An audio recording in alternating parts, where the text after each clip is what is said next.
Hey. Hey. Hello, everybody. Are we live? This is the first time I've done this through StreamYard. I'm just making sure it's... Yes, we are. We are live. I still see a black Lance screen on my end. Let me just I do too, David. I was wondering. Get up the channel as well. Yeah, on Mike's one, I don't know if it started. Oh no, we're I'm up. live on my channel. Now it is. Yeah. Okay. Oh, whatever reason, the back end showing a black screen, but it's up. All right. Okay, we're officially live. How's it going, everybody? Hi, what a way to kick off the show! Really, we should probably let everyone know why. Really well put together and everything. There's no proper intro video anymore because there's a copyright claim on the music. So we are working on a new version of the intro, and at some point we will have that up. So I know people love that intro, but there's no point giving our money to someone who doesn't even do anything. Right. The mafia wants their yeah, the mafia wants their do. And I have no problem licensing the beat, but the problem is that there's like 3 different people claiming that they made that beat. And any other Godfather type beat has like multiple claims on it. So it's really difficult to stick with that theme. So we might have to switch it up a little bit, but we're working Maybe just change the name of the podcast. Just completely. We could completely change everything. Start from scratch. We could. Yeah. The name sucks anyways, just to be honest. It is. It's a bad name. Yeah. I like the name personally. I just don't understand where the mafia thing came from. Well, it was supposed to be the woke mob, which I thought was hilarious. And I was like, we should go with that because it's just like we're the woke mob they warned you about. You know, I've always liked the name the woke mob. We could change.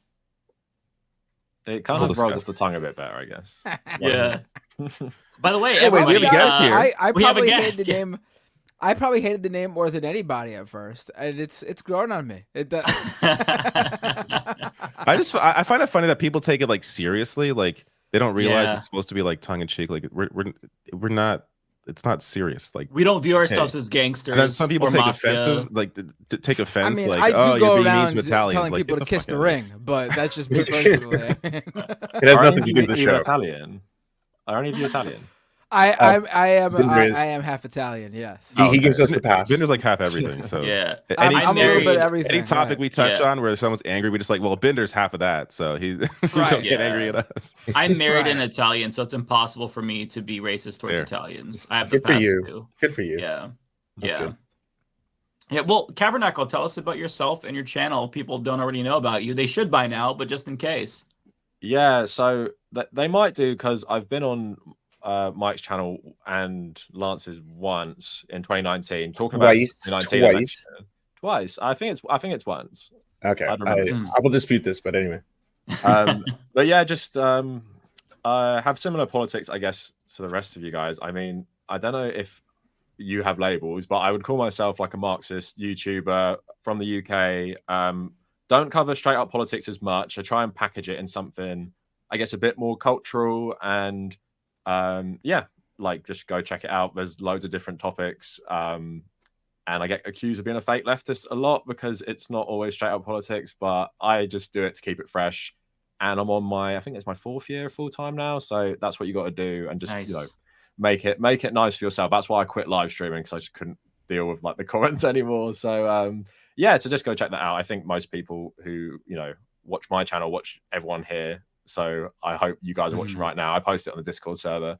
And yeah, great to be here. I obviously like all your work. I haven't watched Matt's own channel, but I obviously see him all the time on the Majority Report. And obviously, I appreciate you guys even more now. I'm not going to start this beef, but because of TYT, which I don't watch anymore. So watching Mike and David especially. Opening with T. Yeah, but I'm irrelevant in terms of that because you guys all like know them. I don't, but like I watched them for like my whole life, and then suddenly I have to like stop. So that's why Mike and David come in nicely there to fill that void, I guess. Unfortunately, I gotta say, I really feel like the mafia name fits us because that monologue you gave sounded exactly like someone I know, right? of their life True. and had only nice things to say about us. He'll do a video, an expose said, later on each one of us. Exactly. Destroying all of us. Yeah, I like, so Kavernacle did a video on divorced dads of Twitter like a couple of weeks ago that I listened to. It was so good because I never thought about like the archetype of a divorced dad, but it's totally a thing, and they all act the same fucking way. It's insane to me. I didn't even know there's like a guy that he's a breakdancer or something that was getting into a dispute with his daughter at TikTok. Oh yeah. And Elon Musk was like promoting him. It's a weird one as well. I think I didn't go in hard enough about why people at that age go conservative, because I just made a video on The Rock and him talking about wokeness, and I was like, there's something about 50-year-old men who go a certain way, and there must be like a psychological reason. And sadly I had to go crawling back to Twitter for that one, because I had that listed like for months. I've always wanted to make it. But yeah, it is a weird thing on Twitter, especially where the biggest losers get like an absolutely massive platform, and the CEO coming into their comments telling them they're awesome just for being deadbeat dads. It's so fucking strange.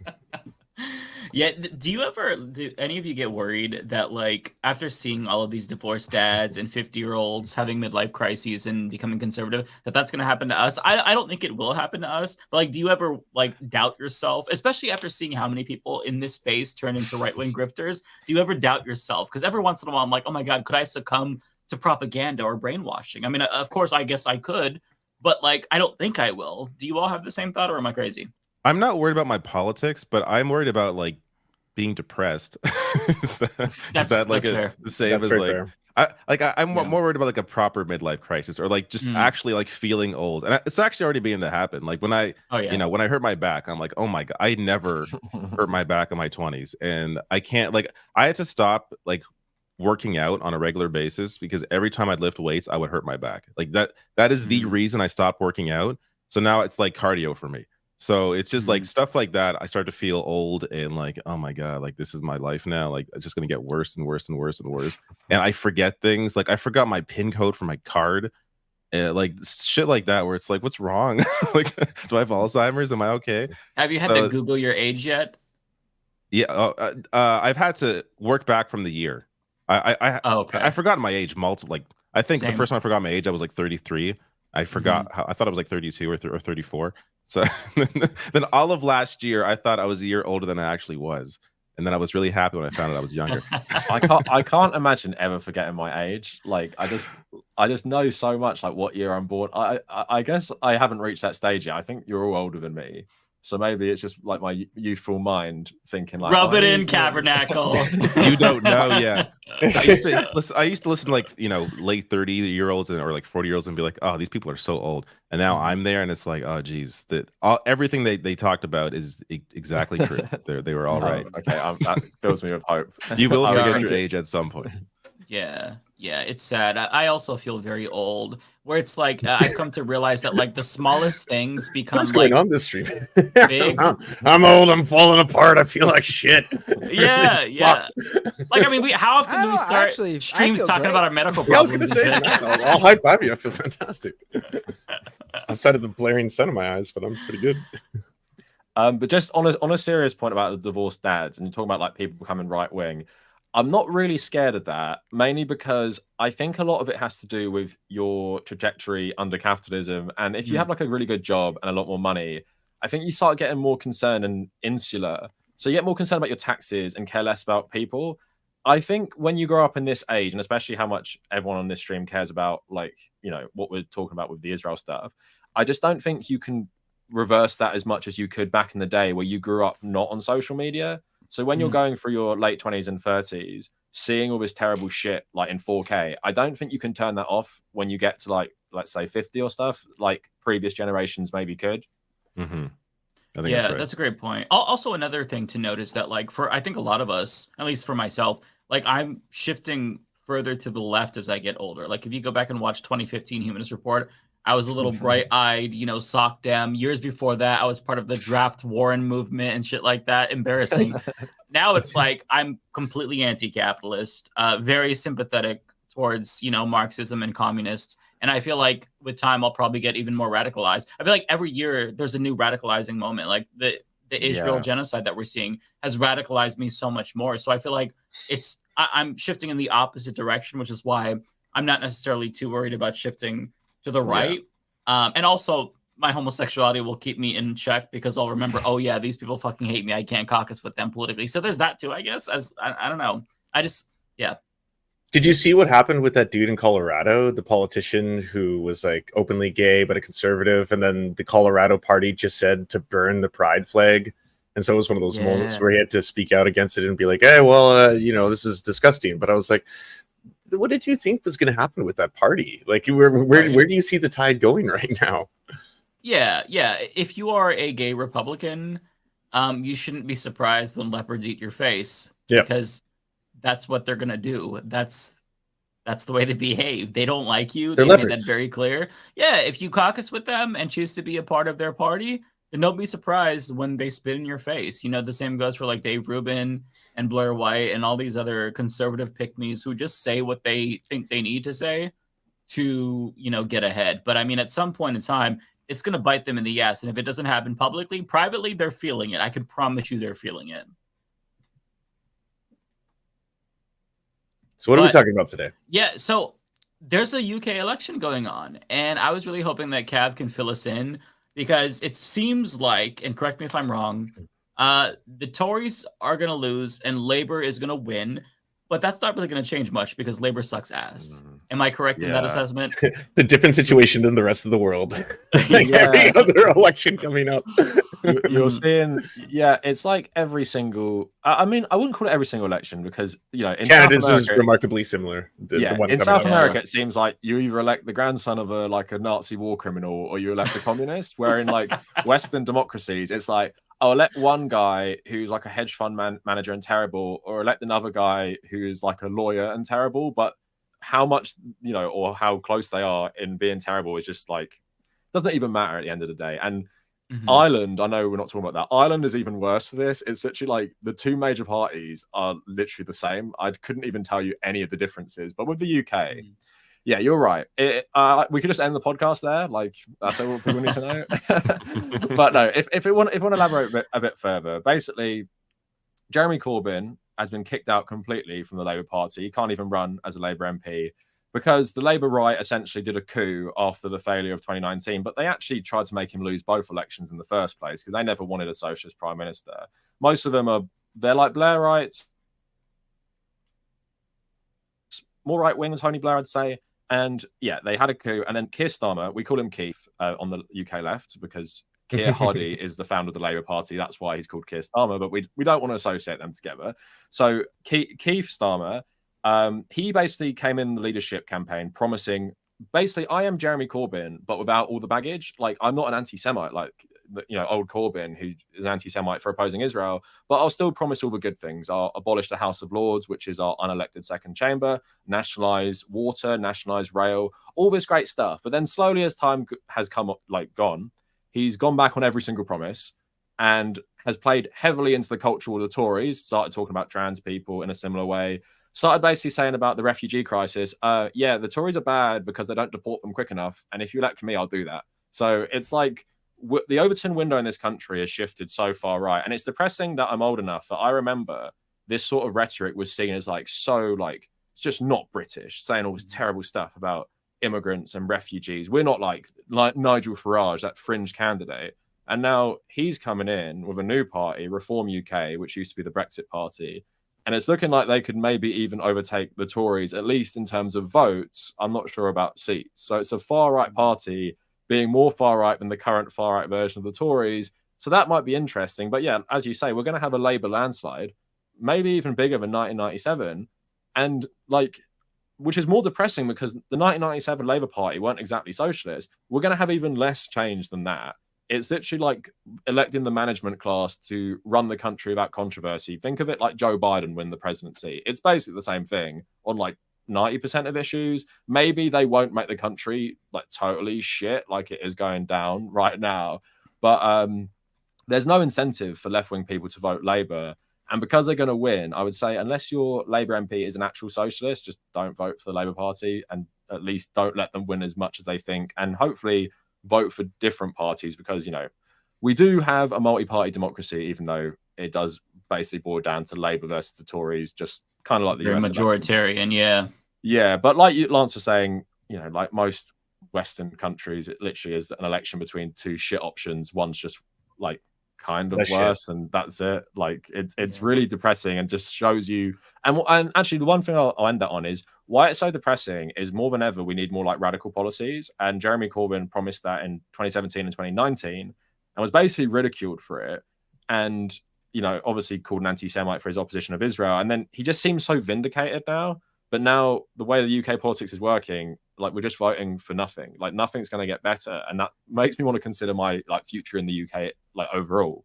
So I need to get my Irish passport sorted so I can fuck off to Spain or something, live in the socialist utopia of Spain, rather than spend the rest of my years just miserable in the UK about how our politics. And I can go into it later if you want. There's something about the UK politics. We're just ruled by the people who've ruled us for 1,000 years. And I don't think that's just ever going to change. We're so stuck in our ways. Mm-hmm. Mm. I'm curious, Cav, because my perception of the UK has always been that, when it comes to social issues, it's not that controversial. Gay rights and abortion has never reached the levels as they have in the United States of controversy. But when it comes to trans issues, it's a totally different story. Why do you think that is? And is it basically J.K. Rowling's influence? Is that an oversimplification? Is it just she's driving a lot of the cultural stuff right now? So I've seen Owen Jones talk about this. I think the perception of Turf Island is actually a bit wrong, because if you break it down in terms of British acceptance of trans people, it's actually quite high. Mm-hmm. I think it's the majority actually accept, I think at least self-ID. It's the other things with sports and bathrooms, and it fluctuates a bit. And if you look at the history of the UK and trans people, you might have seen these going viral on Twitter. There's certain newspaper articles, even TV shows, soap operas. We've had trans characters because back in the day, before it became a moral panic, it was more accepted as just maybe a one-off in that community. We don't really care, and that's the British way. Most people don't care about other people's business, right? We're not people who would really police everyone. I think it's very British to not get involved with stuff and I think with the trans stuff specifically, you touched on a good point. Why not gay people? Why is it just trans people? Because the UK is a very secular country. If you start banging on about Christianity in politics, most people think you're a weirdo. I was raised Catholic and in a Catholic school, and that's a religious minority in England specifically. And it's even if I came out and started saying shit, people think I'm weird. But with trans people, I think it's just I wouldn't say J.K. Rowling, because I think most people don't care about J.K. Rowling. And I know that seems like a bit of a shock because of Twitter. In this discussion, you don't hear much talk about J.K. Rowling. It's mainly a Tory culture war. And just like the US, it's just stealing from the 1980s and 90s culture war about, gay rights and stuff. Bathrooms, children, changing rooms, trans people must just, be sexual predators, go through all of that, to go into someone's changing room to sexually assault. It just makes no sense. But I think what British people do love, just like Americans, is just fear-mongering about threats to children. Mm-hmm. So if you frame it in a way medical malpractice on children, because that's the recent thing in the UK about, puberty blockers and stuff, that's the recent law changes. I think that's where people just reactively go, oh, that's bad because I don't understand it. Because unlike America, there's not too many visible trans people in mainstream culture in British society. And I actually spoke about this with a trans British YouTuber called Matriarchetype, because she also said, when I was growing up, I didn't even really know it was a thing, being transgender, because we just had no people in the public eye. So I think for British people, even more than Americans, we just don't we don't understand it. Not talking about myself, of course, but then when we have this moral panic, people just instinctively go to, oh, it must be a bad thing. So I think the perception of Turf Island in terms of all of us being rabidly hateful of trans people,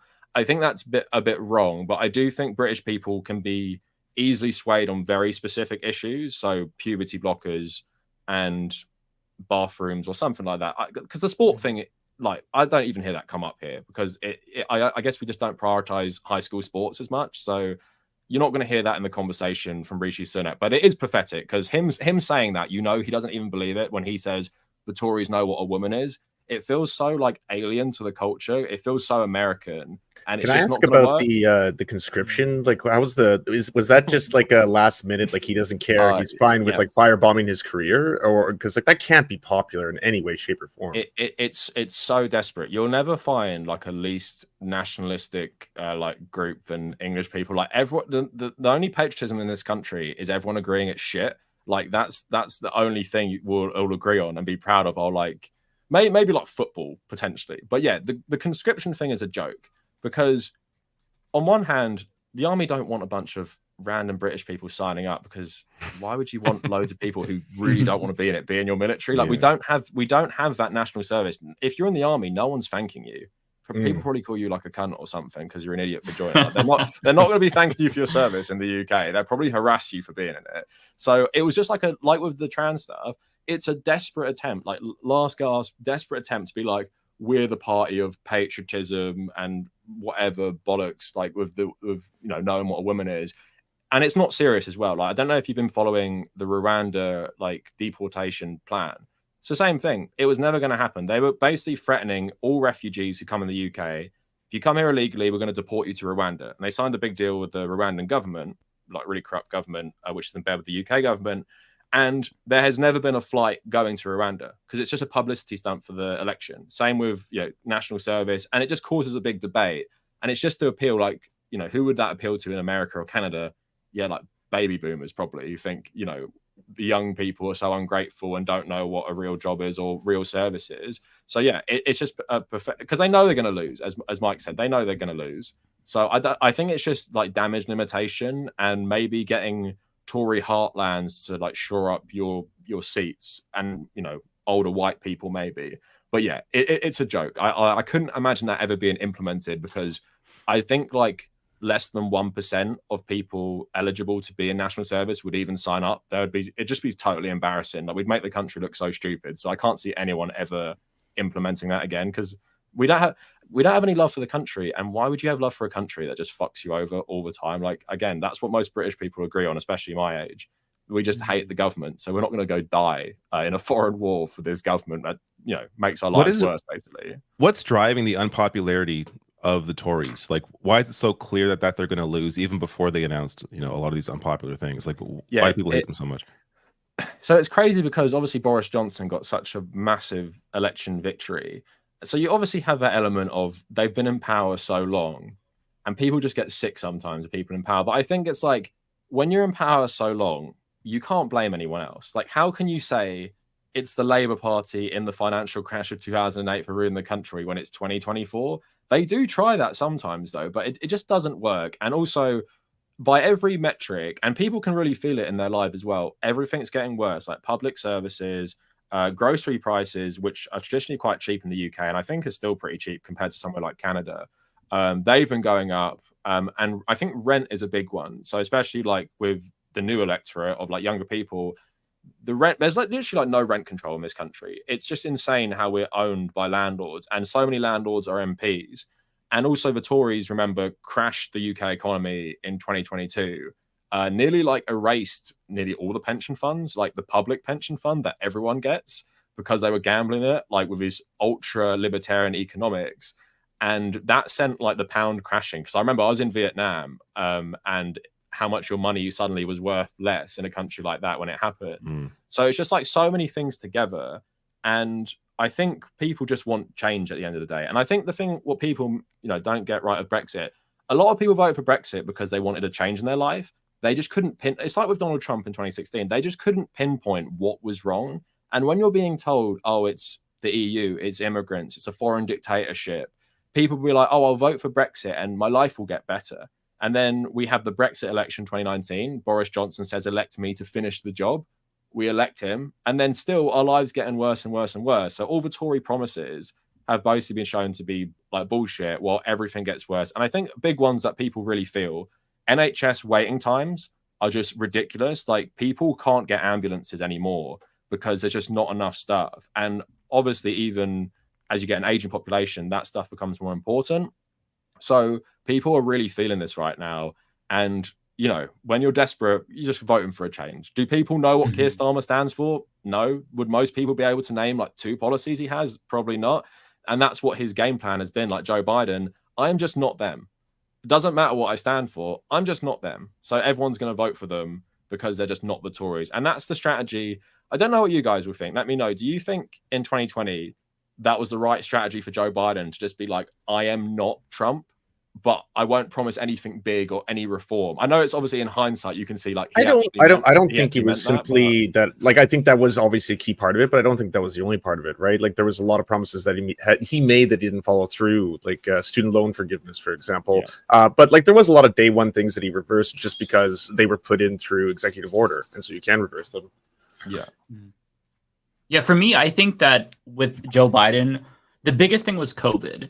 Because that was the thing that really impacted all of our lives in a very, very substantial way. So seeing the way that Trump botched it, I honestly think that made the biggest difference. Although I don't know if this has ever been quantified, but I feel like if COVID never happened, Trump would have probably gotten, a second term, just because he wasn't necessarily offering any revolutionary policy. Sure, he was trying to code himself as a progressive, but then behind closed doors telling donors that nothing is going to fundamentally change. So I think that a lot of it was just, look, now is the time when you want a president who's just normal. And even if it's a milquetoast one, he can get us through COVID, at least competently. I think that's really what it was about. And there's really something to this thing that we see happening everywhere, right? Where we kind of oscillate back and forth between, center left and far right, the Tories, then Labor, Democrats, then Republicans. And I think this is just like everybody not really knowing how to react to the changing world and the death of capitalism.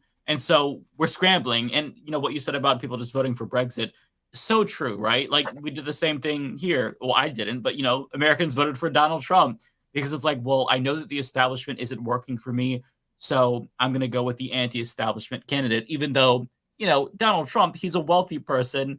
When he got in, did the bidding of the establishment. Not necessarily surprising, but people just don't know how to respond to it. And it's frustrating because the way that you defeat fascism is by having a leftist impose popular policies. I mean, the way that, basically we always kind of view it as like FDR saved capitalism from itself, but it's kind of true in a sense because, after, the Great Depression and, during World War II, he came through with a lot of policies and he was really popular. And I think that we're kind of just too corrupt. Like, Democrats are too far gone. They're too neoliberal to try that. Same with the Labor Party. And as a result, we're kind of just all losing our shit and go back and forth between two shitty parties. One thing that does stand out to me, though, just as an American, with regard to British politics, is I'm starting to notice, and maybe it's just because I'm paying a little bit more attention now because there's an election, I'm starting to notice more, I guess, like an Americanization of British politics in the sense that you get so much more loons now. Like Suella Braverman. I mean, she's kind of a Marjorie Taylor Greene type fascist in the UK. And I know she's no longer part of the, the Tories, but what is the general response to those kinds of like politicians in the UK? Because I just feel like I never would have expected that from the UK. And maybe it's because I have this stereotype of like, British people just being proper and respectful. And so to see somebody like Suella Braverman, even though she's not saying it like Marjorie Greene, but she's saying incredibly xenophobic and racist shit. I just feel like it's shocking to me. And I'm sure that there was always a demand for that in the UK, of course, because it's not like xenophobia is new. But what has the general consensus been, just like in your social circles and whatnot, to that kind of politics? Yeah. So the social circles I can't really expand on because all my friends I've known since we were kids. So we all like Catholic, Irish or Polish or maybe some other like ethnic minority, and then you get raised and then you all just become atheists who are like leftists for some reason. I don't know why Catholic school does that. But in terms of just general society, I think the Americanization and the xenophobia, I actually don't think they go hand in hand. The Braverman one is interesting. So if people don't know, we had two South Asian Home Secretaries. The first one was called Priti Patel, and she was pretty extreme. And then Suella Braverman succeeded her and was way more extreme. And basically, they seem to get a pass for being super racist against like a racialized stereotype of a Muslim because they are, in fact, like ethnic minorities as well. So some of the stuff they've said, if a white politician said it, they would be called racist, right? But for some reason, the Tories love to do this. We have a gay MP saying this. We have a trans MP saying this. We have ethnic minorities saying stuff bad about other minorities. You can't call them racist because they are minorities. So that's the weird thing they're doing, which I don't think is very American, because you do get that in America, but it doesn't feel authentic when someone like, who was that football player who ran for Senate? Herschel Walker. Herschel Walker, yeah. Or even like Caitlyn Jenner. Insurrections about the people. Yeah, and it's just like in the UK, there is actually quite a lot of support in various ethnic communities for like the Tory government, and that's why you see a very diverse like front bench, and they'll throw it in the Labour's face because it's mainly white on the Labour side. They're like, look at us, the most diverse cabinet in Britain, run by an Indian guy. Like we're so progressive and so British, like, you know, British. So identity politics. It literally is weaponization. That's why I made a video about woke fascism recently, in terms of like the weaponization of identity politics to do fascism is like a thing that is very British as well.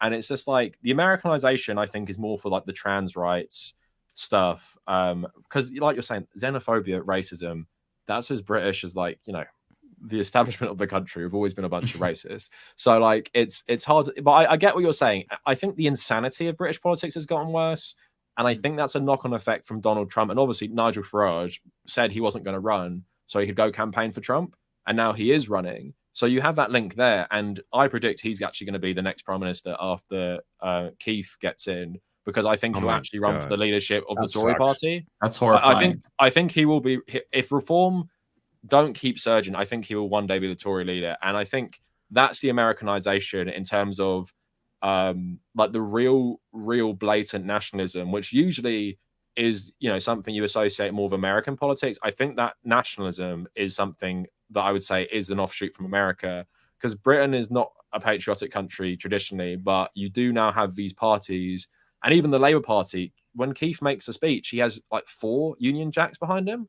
And I'm just like, because you think everyone is a fucking idiot in this country, that they only vote based on how many flags they see. Because that's the one thing, the Labour Party, they also really look down on working class people now. So they think, oh, I'm just going to throw a flag up there and you'll vote for me because I'm a patriot. But that's the way it's going. And that's the sad thing about UK politics, is the Overton window has definitely shifted, where you can understand it now more in an American way, which I would never say before. You could never say the Tories and the Labour Party in the past were like Republicans and Democrats, where now I could say you could easily make that comparison, because that essentially is what they are. Maybe not as far right, of course, but you're basically working with the same framework there.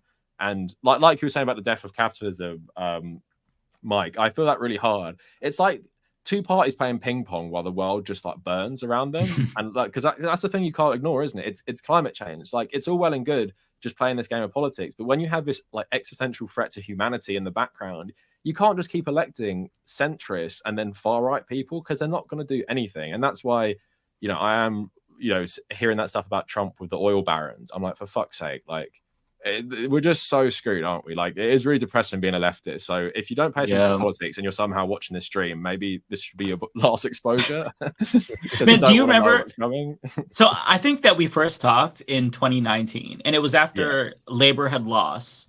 And I was gutted, because before that, I was like, oh my God, we are possibly going to live in a world where Jeremy Corbyn is the prime minister and Bernie Sanders is the president. And that was like the first wake-up call, the first red flag. And now look at us 4 years later, where it's like, we're all gonna fucking die. We're doomed. I know, and it's so like, Bernie's been disappointing because, in my opinion, he's been a bit of a pushover, especially with his last presidential run. But I think even like you were saying, you watched my video about why Bernie Sanders is like still a Zionist and stuff. Mm-hmm. And I think like a lot of older politicians are very traditional. Like, he does see Trump as like this existential threat, and he will do anything to stop that if that means supporting Joe Biden. And I think it's like an old school mentality. But yeah, like you're saying, it's depressing, because when Bernie lost in 2016, you felt like there was still some hope. But then when he conceded in 2020, I'm like who else is there? And with Corbyn, it's like they've what they've done as well. They've purged all the leftists from the Labour Party. I don't know if you've seen in this recently on Twitter. They've literally been kicking people out for like alleged anti-Semitism again. I can't even believe this is still working, by the way. Like, they're still calling people anti-Semites for criticizing Israel and kicking them out of the party, including like obviously a lot of anti-Zionist Jews as well, while allowing Tory MPs to switch to the Labour Party. So we live in a world now where there are multiple Tory MPs who've switched affiliation. So they're now sitting Labour MPs in Parliament, and they've kicked Jeremy Corbyn out of the party, and he can't run as a Labour MP.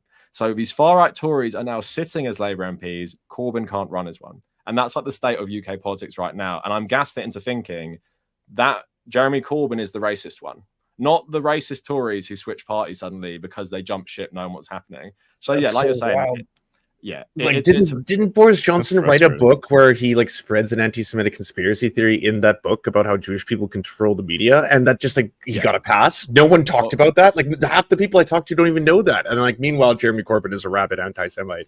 And I was but the other guy's doing the thing, the racism. Well, that's the thing with Canada, England, and America. It's like everyone who actually is an anti-Semite is actually not one because they support Israel. So we're talking about Suella Braverman. She's been banging on about cultural Marxism for years.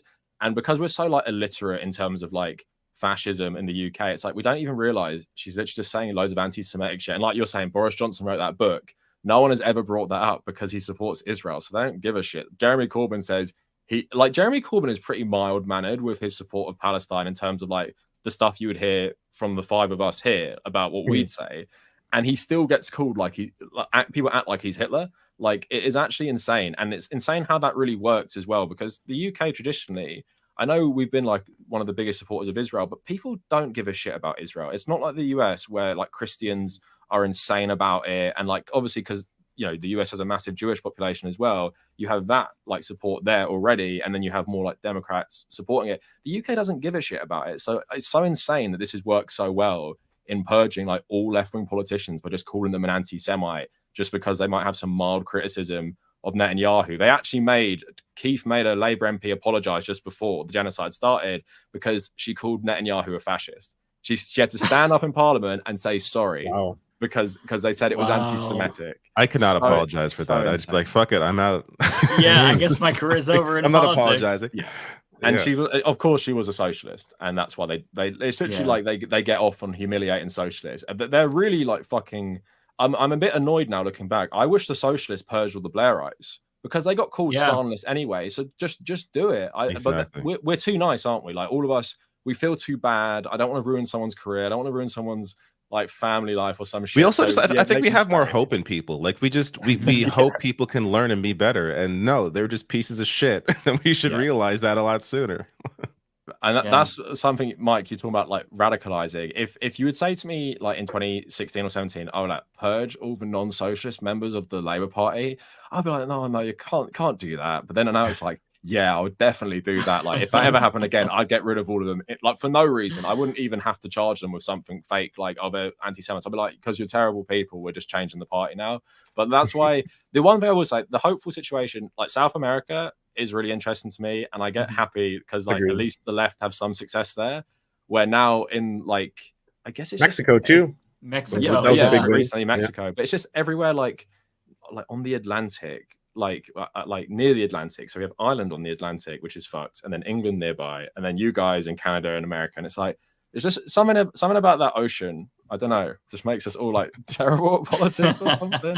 But it's also we just all share the same, like we're all from the same place basically. Like we're all Irish, English, and like we're German as well in England. So it's like just something about that. I don't want to be like into eugenics, but there's something that makes us shitty at politics.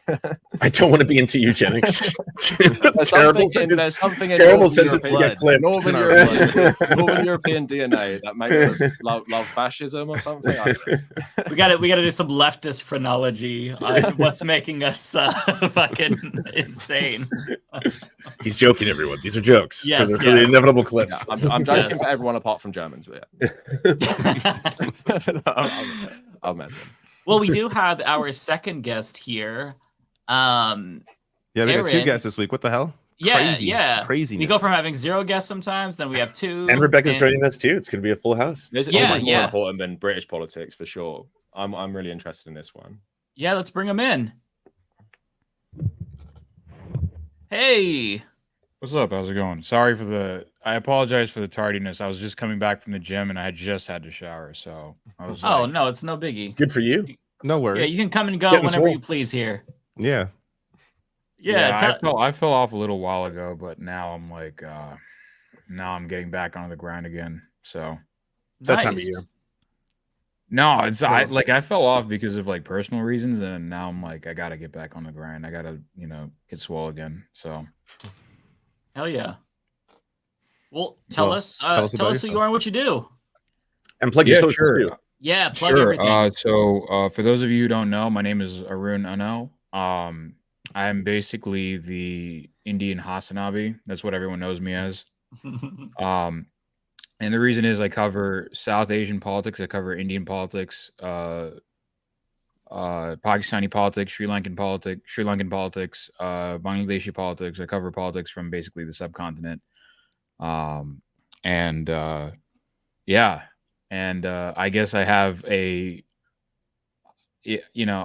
do politics. I cover that sort of region in a similarly irreverent manner to the way Hassan covers it, because our politics are quite ridiculous. Indian politics are quite ridiculous, and it's bloody insane. I'd say he's the Turkish you know, more than you. Yeah, that's also I mean. We also say Hassan is Turkish Arun. So there you go. Yeah, we were talking about the British elections with Kavernacle, and I know that there is a major election happening right now in India, and there's a lot going on. It's done, and apparently we'll get the results relatively soon, right? But Modi's expected to win. It's already done. Like, so basically so India, just like the UK, runs on a parliamentary system, and the idea is that so the seats have already basically been counted. It's already over. That's so the results, and we can get into it in a second, but are that Modi lost his majority. So the BJP outright lost their majority, which means there's a bit of sort of tension within the NDA, which is their sort of coalition, the BJP-led coalition. So there's a lot of questions and doubts as to what the other major parties in that coalition are demanding from the BJP. A lot of the demands, I'm just going to be honest, are absolutely ridiculous. It's just them trying to. Am I allowed to swear on here? Yep, of course. Okay, yeah. It's them trying to encourage it. It's basically those parties trying to, whip their dick on the table. That's basically it. Yeah. So the demands that they're making are, they're quite ridiculous, and there's a lot of there's this. I guess you can sort of. We'll get into it in a second, but like most of the things that I've heard from the grapevines right now are like, this coalition is not going to last. BJP's coalition isn't going to last that long. So that'll trigger a new election, similar to like other parliamentary systems. So what I think might happen is they might end up switching to the India coalition if the other guys don't get their way. Because there's a lot of the India coalition is the opposition coalition. It used to be called the UPA, United Progressive Alliance, and in a stroke of what I would consider to be marketing genius, they actually called the alliance India. Because it's a great. I mean, I watched John Oliver's segment. That was awesome. Stream, it's in the name. I was tearing my hair out half the time. Half the time, John Oliver got a lot of it right. I'll give him credit for that. But a lot of the stuff where it was like, oh, Modi's gonna win, or like, Rahul Gandhi has the main opposition, or I guess the figurehead of the opposition he has no chance. When he was saying that stuff, I was just like, oh God, not again, not this again. Because the coverage of it all from, I guess, Al Jazeera, even Al Jazeera was glazing up Modi the entire time. They basically treated Modi's victory as like guaranteed. And I was like, you guys do not know what the hell you're talking about. So I was tearing my hair out the entire election when I was watching like the audience is like, my audience knows that I was like losing my mind every single time I watched like BBC. But there's a lot we can get into. If you have any more questions, go ahead and ask. If you want to know more about me, if you want to learn more about India, go ahead. Yeah, we'll bring in Rebecca here. Rebecca just joined. Hey, Rebecca, how's it going? Hi, guys. It's going good. Hey, hope you're doing well. Thank you. Hope you guys are doing well. Nice to meet you guys. Nice to meet you, Rebecca. Yeah, nice to meet you. It's weird. I was saying to the others, it's weird just like talking to you guys for the first time when I just listen to this all the time. Oh, really? It's just strange. It's like I know you all so well, even though it's first meeting. It's parasocial. We're awful. We're all in parasocial relationships with each other. Yeah. So Aaron, can you kind of explain? Oh, it's Arun. Arun, sorry. Can you explain just to American and Canadian audiences, like Modi, if you watch, your introduction into Indian politics, if you watch like John Oliver, Modi is a very Trumpian figure. Can you give us a little bit of a primer on Modi and the general And I have a follow up to that because in the interest of, I'm often calling Modi a fascist. Yeah. Do you also think, as someone who's obviously striving towards Hindu nationalism and the ethnic cleansing of Muslims in the country and stuff like that, if he could possibly be ousted, would he do something else to try and retain power if he can't do it through diplomatic negotiations in parliament? So I'll take Mike's question first. So first off, Mike's question is, if I remember correctly, so basically who Modi is, right? Mm-hmm. So Modi is, I wouldn't necessarily call him a Trump-like figure. I feel like, in a sense, Trump is a lot more flamboyant in a sense. Mm-hmm. So this dude is, I guess, I don't like comparing. I don't like that comparison for some reason, but it just feels like it feels like a weird comparison to make because there are figures in India that you could more easily compare to Trump. And also like Indian politics is just like in general like a lot more. In American politics, there's a sort of respectability politics that's played. There's like a threshold where like American politics won't ever go under. Like you can't just, you have to maintain some sort of like air of respectability. But in India, that doesn't exist, or it exists in its most minimal form. So in a sense, like you'll have politicians, people in government going on stage giving speeches and just cursing out other politicians, just straight up, like no one cares. Like I was just watching a guy from my home state of Tamil Nadu. And he was just cursing, left and right. He's like, fuck you. This dude's a motherfucker. Modi's his dad. I fucked his mom. All of it, right? Like, and this dude's a guy in government, by the way. He's like a minister. So he doesn't get, like, we have speeches like this all the time. It's very, like, it's a totally different vibe in India, right? But Modi, before he was prime minister of India, he actually was the chief minister. So, the chief minister position in India is basically the state level prime minister. So similar to how I guess in America we also have governors in India, but in India, the chief minister is the one that's elected, whereas governors are appointed basically by the central government. Basically, the idea is so Modi is he's a lot more. So in 2002, he was actually chief minister, and there were actually huge anti-Muslim riots in Gujarat, his home state. Roughly 2,000 people died, right? So I would say that Modi, I guess, is a far more dangerous figure than Trump is, in a sense. He's a significantly more ideologically minded fascist. The US as well. What?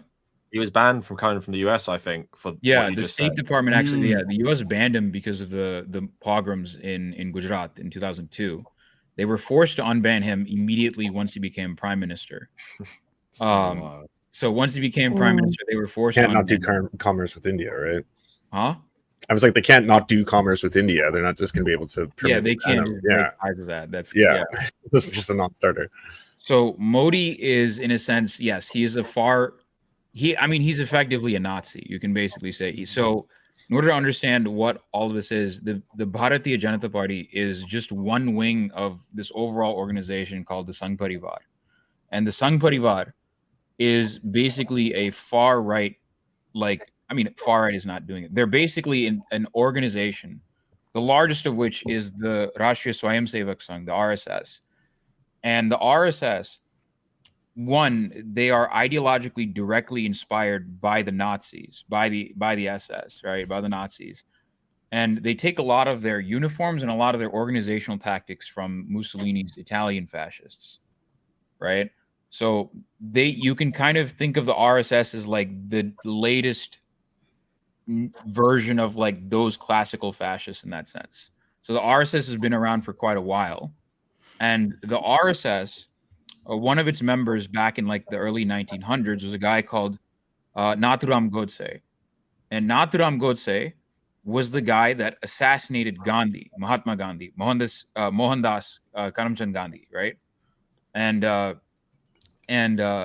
that's So that should give you an idea, because Gandhi wasn't like anti-Muslim enough, right? So that should give you and BJP is basically considered the political party, the electoral wing of the RSS. So RSS will make these 50-year machinations, and then the BJP is basically their people that are supposed to be in power, right? They're the ones that are supposed to be the electoral wing of the Sangh Parivar and the RSS. And there are multiple different organizations within the RSS. If you want to, in the Sangh Parivar, if you want to learn more about Hindutva in general, my friend Rohan Davis on YouTube, he actually made a really good video on Hindutva, on Hindu nationalism. Highly recommend it. It's like a great explanation, because he's from Kerala. He's from the state that like borders my home state.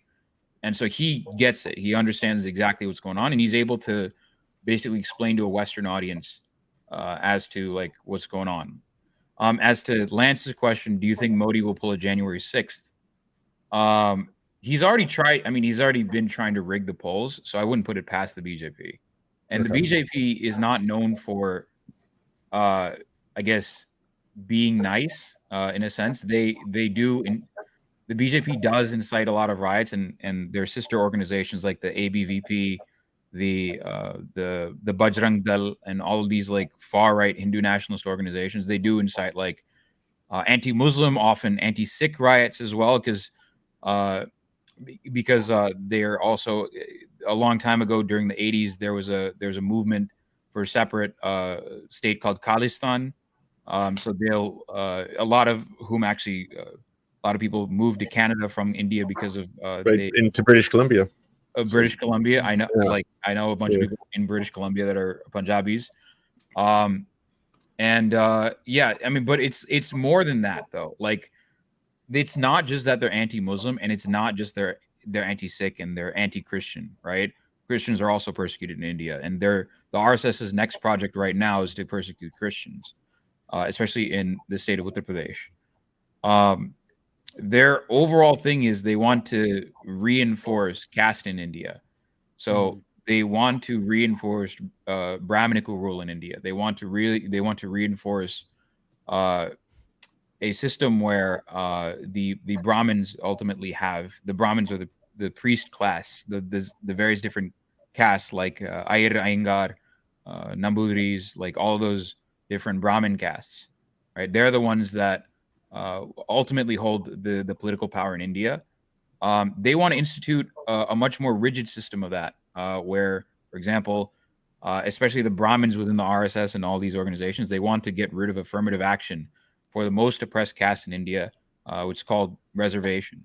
So the BJP, I guess, what do you call it? The BJP, what do you call this? The hole, the rabbit hole, that goes even further than you think it does. It goes significantly further.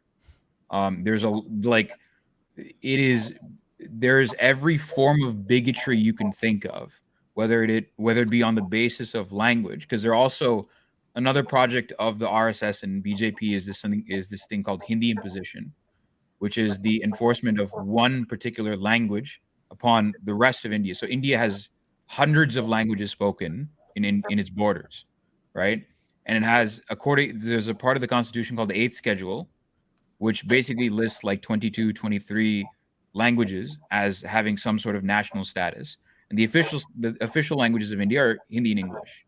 They want to make it so that Hindi is the only official language. And some even within the BJP and the RSS would much rather have Sanskrit be the official language, and Sanskrit itself is a Brahminical language, right? It is the language of the Brahmins. So they ultimately want to enforce not just a religious system, but they also think that minorities within India are different races. And it's actually kind of a race science thing that's going on here as well. But I've said a lot. It's a lot to take in. But if you have any more questions, just hit me up. Arun, I'm curious about. Oh, I'm sorry. Go ahead, David. I just have one. Is there anything to be hopeful about? Like, well, the fact that he didn't win a majority, that's huge. So fucking The depressing. BJP. Okay, I'll say this: the BJP, they just took an L, so they just took a massive L. That's good. But a lot of the problems that I'm saying are not going to be fixed by, like, caste is not a thing that's going to be fixed. Like, they technically made untouchability illegal like several decades ago, right? When India was made independent. And untouchability is like it's like what defines caste in a sense, right? It's basically there's certain people like the way untouchability works and what like Dalit people are is that they're specifically defined as untouchable in, you know, according to the Brahminical, I guess, religious system, right? And there's also a connection between the Brahmins and the British as well, which leads into the whole concept of Aryanism, which I don't want to get into yet. But basically, the idea is the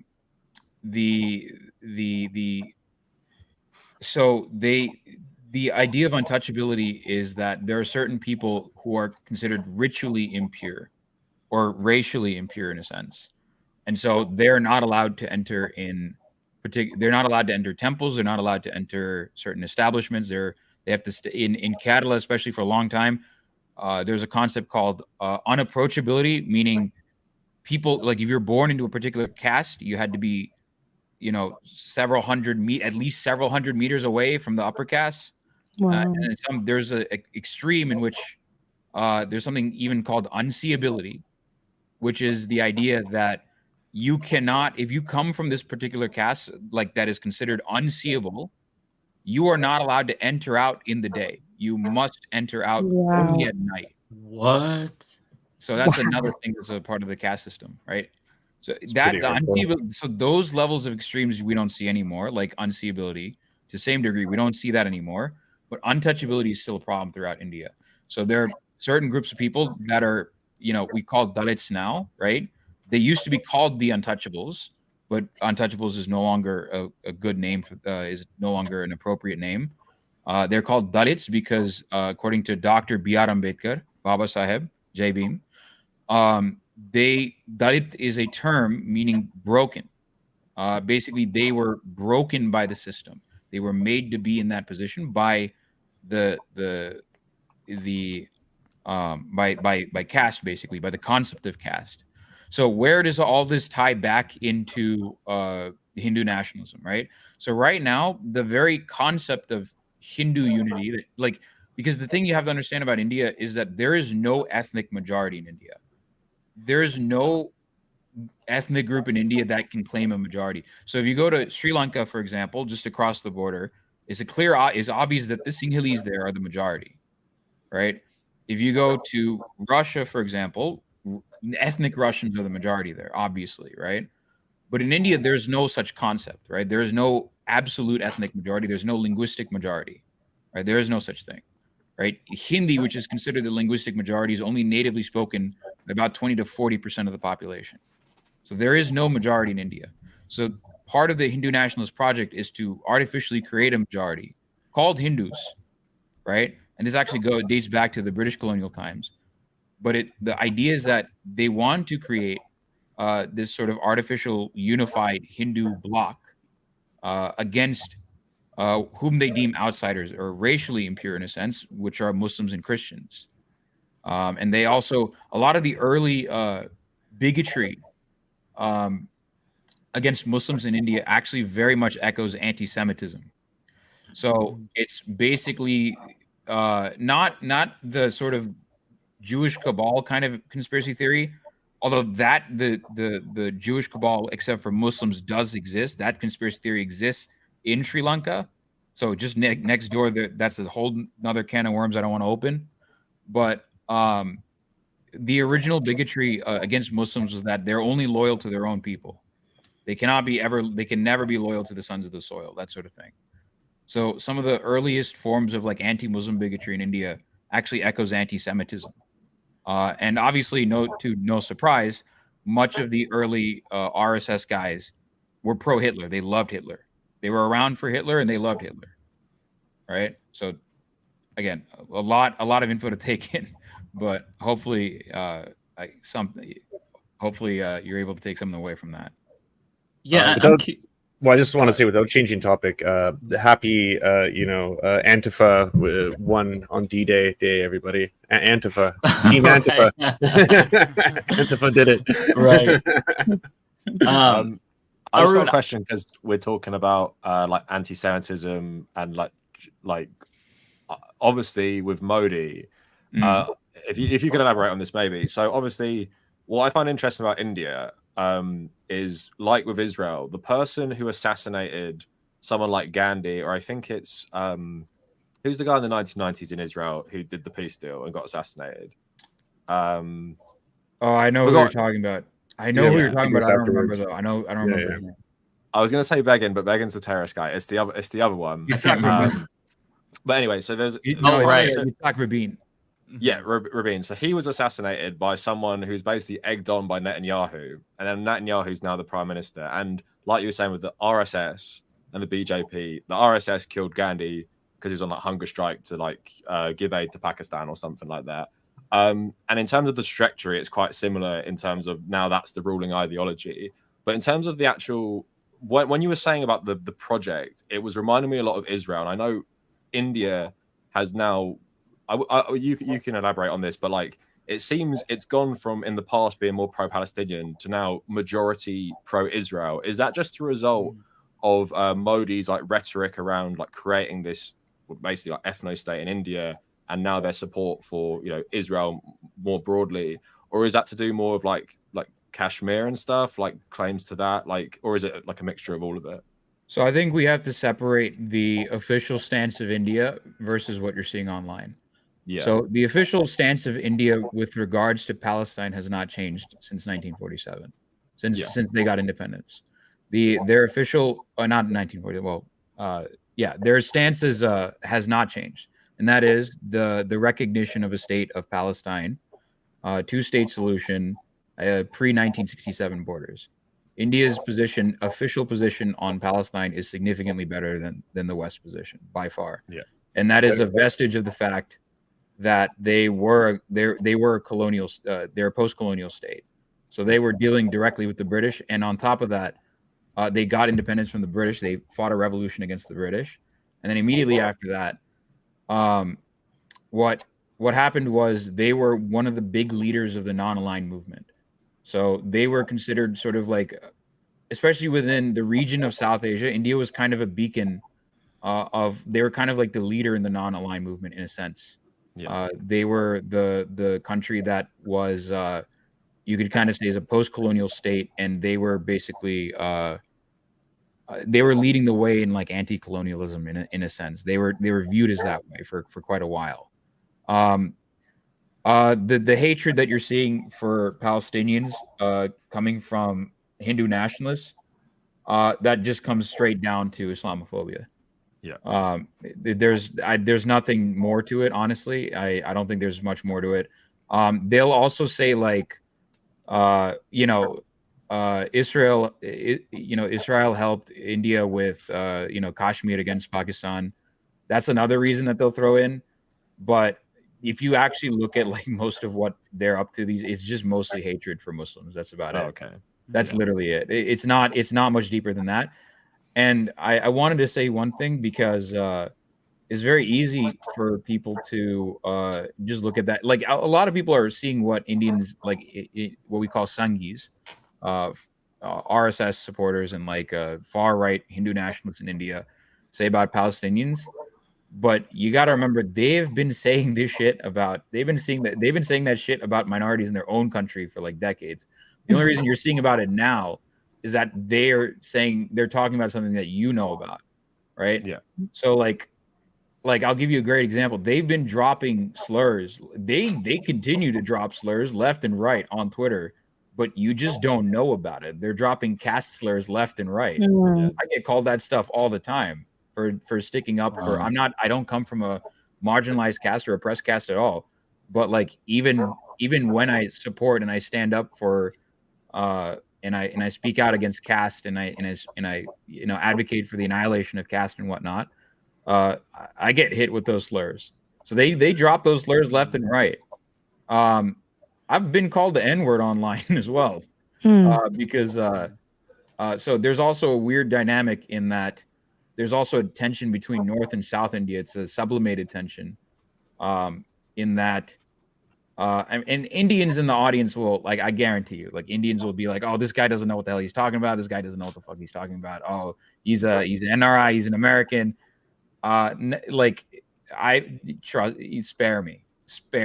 I've lightly pushed back on North Indian racism towards South Indians, and I've been literally, someone hit me with a racist Pokemon meme with the N-word. Please spare me. But they've also, so there's a lot of anti-blackness as well in India, and it also links back to partially caste, because the most marginalized caste, again, caste is sort of a race-like system. It's kind of like the American race system in that there's a permanence to it. You are born into a particular, a lot of people read caste as like it's a class system, and even though it ultimately did come from a caste system, which is why you can't tell what caste someone is from just by looking at them. It's permanent, like race. You cannot ever change your caste. You were born into a particular caste and you're stuck that way for life. You're done. Like, once you're born into a marginalized caste, you have to deal with the possibility of being, there's horrible stories I can bring up left and right, but yeah, you have to deal with this sort of thing around your neck the entire time of like, oh, am I going to live tomorrow? Like, what's going on? Dang. Right. Yeah. So, going back to that point, they've been like the Sangis that you're seeing right now. They're talking massive shit about Palestine. They've been doing this to their own, like, minorities, like to the own marginalized people of India for a long time. It's only now picking up. Only people are only realizing it now because they're talking about like Palestine, which is a hot button issue. That's about it. I'm curious about Hindu nationalism and how prominent it's always been, and whether or not, Modi popularized it. Maybe it was always lingering and he made it popular. And I'm curious, like, with this phenomenon with BJP and Modi, is this surge? And I know that racism has always been a problem and whatnot, but like, is part of it a cult of personality with Modi, or did he really just activate this Hindu nationalism that was already there? Like, can you talk a little bit about that, if that makes sense? So, Hindu nationalism in India kind of grew, especially under the Manmohan Singh administration, exponentially due to the neoliberal economic reforms and austerity measures that Manmohan Singh instituted. Manmohan Singh was, even though he came from the Congress, he was basically part of the Congress party. He was the guy that basically accelerated the neoliberalism of his predecessor, such as Vajpayee and whatnot.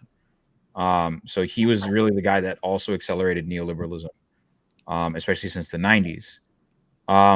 Hindu nationalism has always been there. It's always existed for about 100 years, at least 100 years or so. It's been around for a very long time. It's nothing new. It was actually, the RSS was actually banned at some point under Patel, basically. Vallabhbhai Patel. He banned RSS at some point. I think in some sense, Hindu nationalism's popularity is a bit overestimated, especially with this election. I think everyone was expecting that once the BJP built the Rama temple on the remains of the Babri Masjid, on the Babri Mosque, the Babur Mosque, they assumed that BJP would win with a landslide. In fact, the BJP themselves were going around saying, "Oh, we're going to win, 400 seats, 400 seats, 400 seats." There are 543 seats in Parliament, basically. So they were going around saying, like, I think Lok Sabha specifically, but they're like, they were running around saying, "Oh, we're going to win 400 seats. We're going to win 400 seats. We're going to win 400 seats." Like, it's an obscene majority, right? But it didn't happen. And why was that? If you look at what happened in especially the largest state, Uttar Pradesh is a population of about 200 million people. 75%, like 3/4 of the population of the US. That's just one state in India, right? What happened in Western UP was actually the caste tensions between the Rajputs and the BJP overrode the Hindu nationalist, narrative, right? Which is their material conditions, which they wanted more representation, meaning they wanted more, administrative positions in the BJP administration in Uttar Pradesh, as well as overall. They wanted, and BJP was snubbing them for another caste called Jats, right? So that's one reason why. Another reason is that especially the rural people of India, they realize, they're dealing with rising inflation, right? They're struggling to put food on the table. So they're like, listen, you guys built the temple on top of the mosque, but what does that do for me? You didn't put food on the table. What the hell? So they're also dealing with rising inflation. There's a huge jobs crisis in India. No one's able to get a job, especially youth. The Indian youth are having a huge unemployment crisis. So those sort of like people kind of realize like, oh shit, these guys are screwing us over. Wealth inequality in India is as high, if not higher now than it was when the British ruled India. That's how bad wealth inequality is. Like 80% of India's wealth is run by a handful of corporations, Adani and Ambani, right? So the economic situation of India has spiraled just down, continued to spiral downward, and people realize that. So I think in a sense, the Hindu nationalism isn't as popular as people think it is, and I think people are. There's this statistic that people love to pull out with regards to Modi, which is like, oh, Modi's like 71% popular, and I question the methodology of that a little bit, because India is an obscenely diverse country, and it's saying it's diverse is not a good way of putting it. It's a patchwork post-colonial state. There's no shot Modi is popular among 71% of the population. If you are basically asking 1 billion people their opinion on Modi. Like the home state that I come from, the state that I come from despises Modi on the whole. We all hate him. The state next door hates him. The state to the northwest, Karnataka, just kicked the BJP out in their own state elections, right? So they're not all like, it's not like, I think Hindu nationalism is quite a bit. I think a lot of people overestimate the popularity of Hindu nationalism in the West, but it is still a problem, right? It's not but I would still say yes, it's still a huge problem in India. It is a massive problem, but I think like people whip out that 71% statistic and are like, well, I guess like Modi's super popular, and it's like that's not really true. You're not understanding the ground level situation. But yeah. What was the other question you had, Mike? No, I was wondering about like whether or not there was this sort of cult of personality around Modi. Yeah, and I guess I asked that because I, as an American, I'm not sure what's happening, and I hear the 70% approval statistic myself, and I think, well, there's got to be like, the best comparison for me, which is a bad comparison, as you said, is Trump. Where there's this like, it's not really driven by policy or ideology, it's just the guy. And I'm curious how much that's the case. Did you watch that John Oliver special, Mike? I'm just curious because like they showed some. I did watch it. Those video clips they showed, it kind of seemed the opposite of Trump, where like Trump's like, there's a camera, I'm going to say the worst shit you've ever heard in your life. And then with Modi, it was like, these are the softballiest of softball setup interviews like I've ever seen. But I don't know if that speaks to. How do you eat a mango? Like it's just I know. So I can speak to both of those things. So the first thing is like what Lance just alluded to is why I don't like the comparison between Modi and Trump, because Modi, for the longest time, especially when he was in power, he actually wasn't the guy that said the most insane shit. He did say insane shit, and he's an awful dude, right? Just to be clear. But there are people within his party that are far worse than he is, right? A great example is the chief minister of Uttar Pradesh, Yogi Adityanath, who openly said, if they take one of our Hindu girls, they meaning Muslims, if they take one of our Hindu girls, we'll take 100 of Muslim girls, right? And another thing that that guy said is he basically chanted at a rally, and he basically said, if they even touch one of our Hindus, if they even kill one of our Hindus, there will be 100 Muslims that we. And then he told the crowd to say kill, basically. So even worse. But the irony of that is Yogi's not a lot of people dislike Yogi a lot more than they like Modi, because Modi actually has cultivated this Vishwaguru image of being very charismatic. He's a world statesman. So that is where the similarity with Trump actually does ring really well. It works really well. And it's similar to how you have some hogs in the United States that say like, oh, I want Trump to marry me, or I want to have sex with Trump, or some shit like that. Right? They're like, oh, Trump is so hot or whatever. Well, it's got unvaccinated sperm, right? Yeah, it's the actually, no, it would be vaccinated. He doesn't have pure sperm. Sorry, I withdraw that comment. Yeah, I saw like you see the same shit for Modi. Yes, there is a huge cult of personality for Modi. Like Modi's this wise, like wonderful dude. There's a guy. There's a woman online. I don't know. I don't remember if it's real, but like I wouldn't be surprised if it was real. Basically, she was advocating for Modi to impregnate a bunch of like donate semen to like Indian women to impregnate Indian women, as you do, shit, so that the superior sperm, so that his superior sperm can like can the master sperm, we can make super babies. The Uber sperm. It was and there's another dude that was basically saying like Modi is like the perfect boyfriend or something. Like you do see a cult of personality. Absolutely, you do. There is no question about it. That's interesting. I gotta say that's like really funny to me because like, listen, like Trump is obviously a horrible person, but like, I get it. He's a character. He's a character. He's got a whole aura about him. Modi just looks like a guy. Like he's just a guy. Modi. I mean, the thing with Modi is he speaks in Hindi most of the time, so that's why like you probably don't like.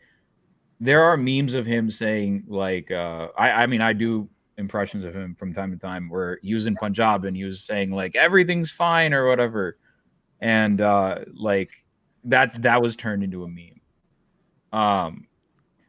Yeah, so like Modi does have like he's not the most crazy person in the party. There's far worse people in India than Modi. I will say that, significantly worse people than Modi, but. Modi is in a weird sense in the position that he is because he is able to basically cultivate, because he originally also won the support of like the finance bros and like the upper classes of India, like not caste, but like, well, both caste and class, upper caste and upper class people of India that were just, they were more he originally won as like a pro-business candidate, which we all know what that means, right? So, you know, tax cuts for the rich and whatnot. Right? So he won on that. Like he also he originally won the support of like the, you know, dumb finance bros and shit. I know a bunch of finance bros that voted for him originally because they're like, he's a good business guy or whatever. So, yeah. That works everywhere. Why? Yeah, I was gonna say that. I mean, sounds familiar. I will say this. The one thing I guess that does set India apart from the United States is the news. The news, I will say this: the politicians and the news in America is significantly more boring compared to India. That's just a fact. I'm sorry to say this. Like, they're one of the most famous clips that I talk about or that I show people. I showed Hassan this the other day or a couple days ago. There's a guy from this outfit called the Karni Sena, and it's a bit complicated to explain what Karni Sena is, but they're basically like a caste outfit, which is like they're a group dedicated to advocating the supremacy of one particular caste. In this case, it was the Rajputs, right, in Rajasthan. And they were interviewed by this Hindi news channel, and one of them brought a sword, and he was just chilling with he brought a sword onto set, and he just whipped out the sword. And he was just holding it on set.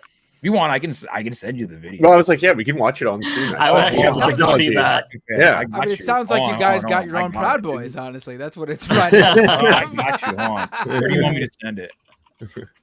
You can just put it in the private chat, probably. Yeah, put it in the StreamYard private chat. Oh, let me get. Yeah, Karni Sena. Yeah, this is just an example of how crazy like news can get. Where is it? Karni Sena sword. Yeah, here you go. You said American news is more boring than the news there. Yeah, it is. That's an absolute fact.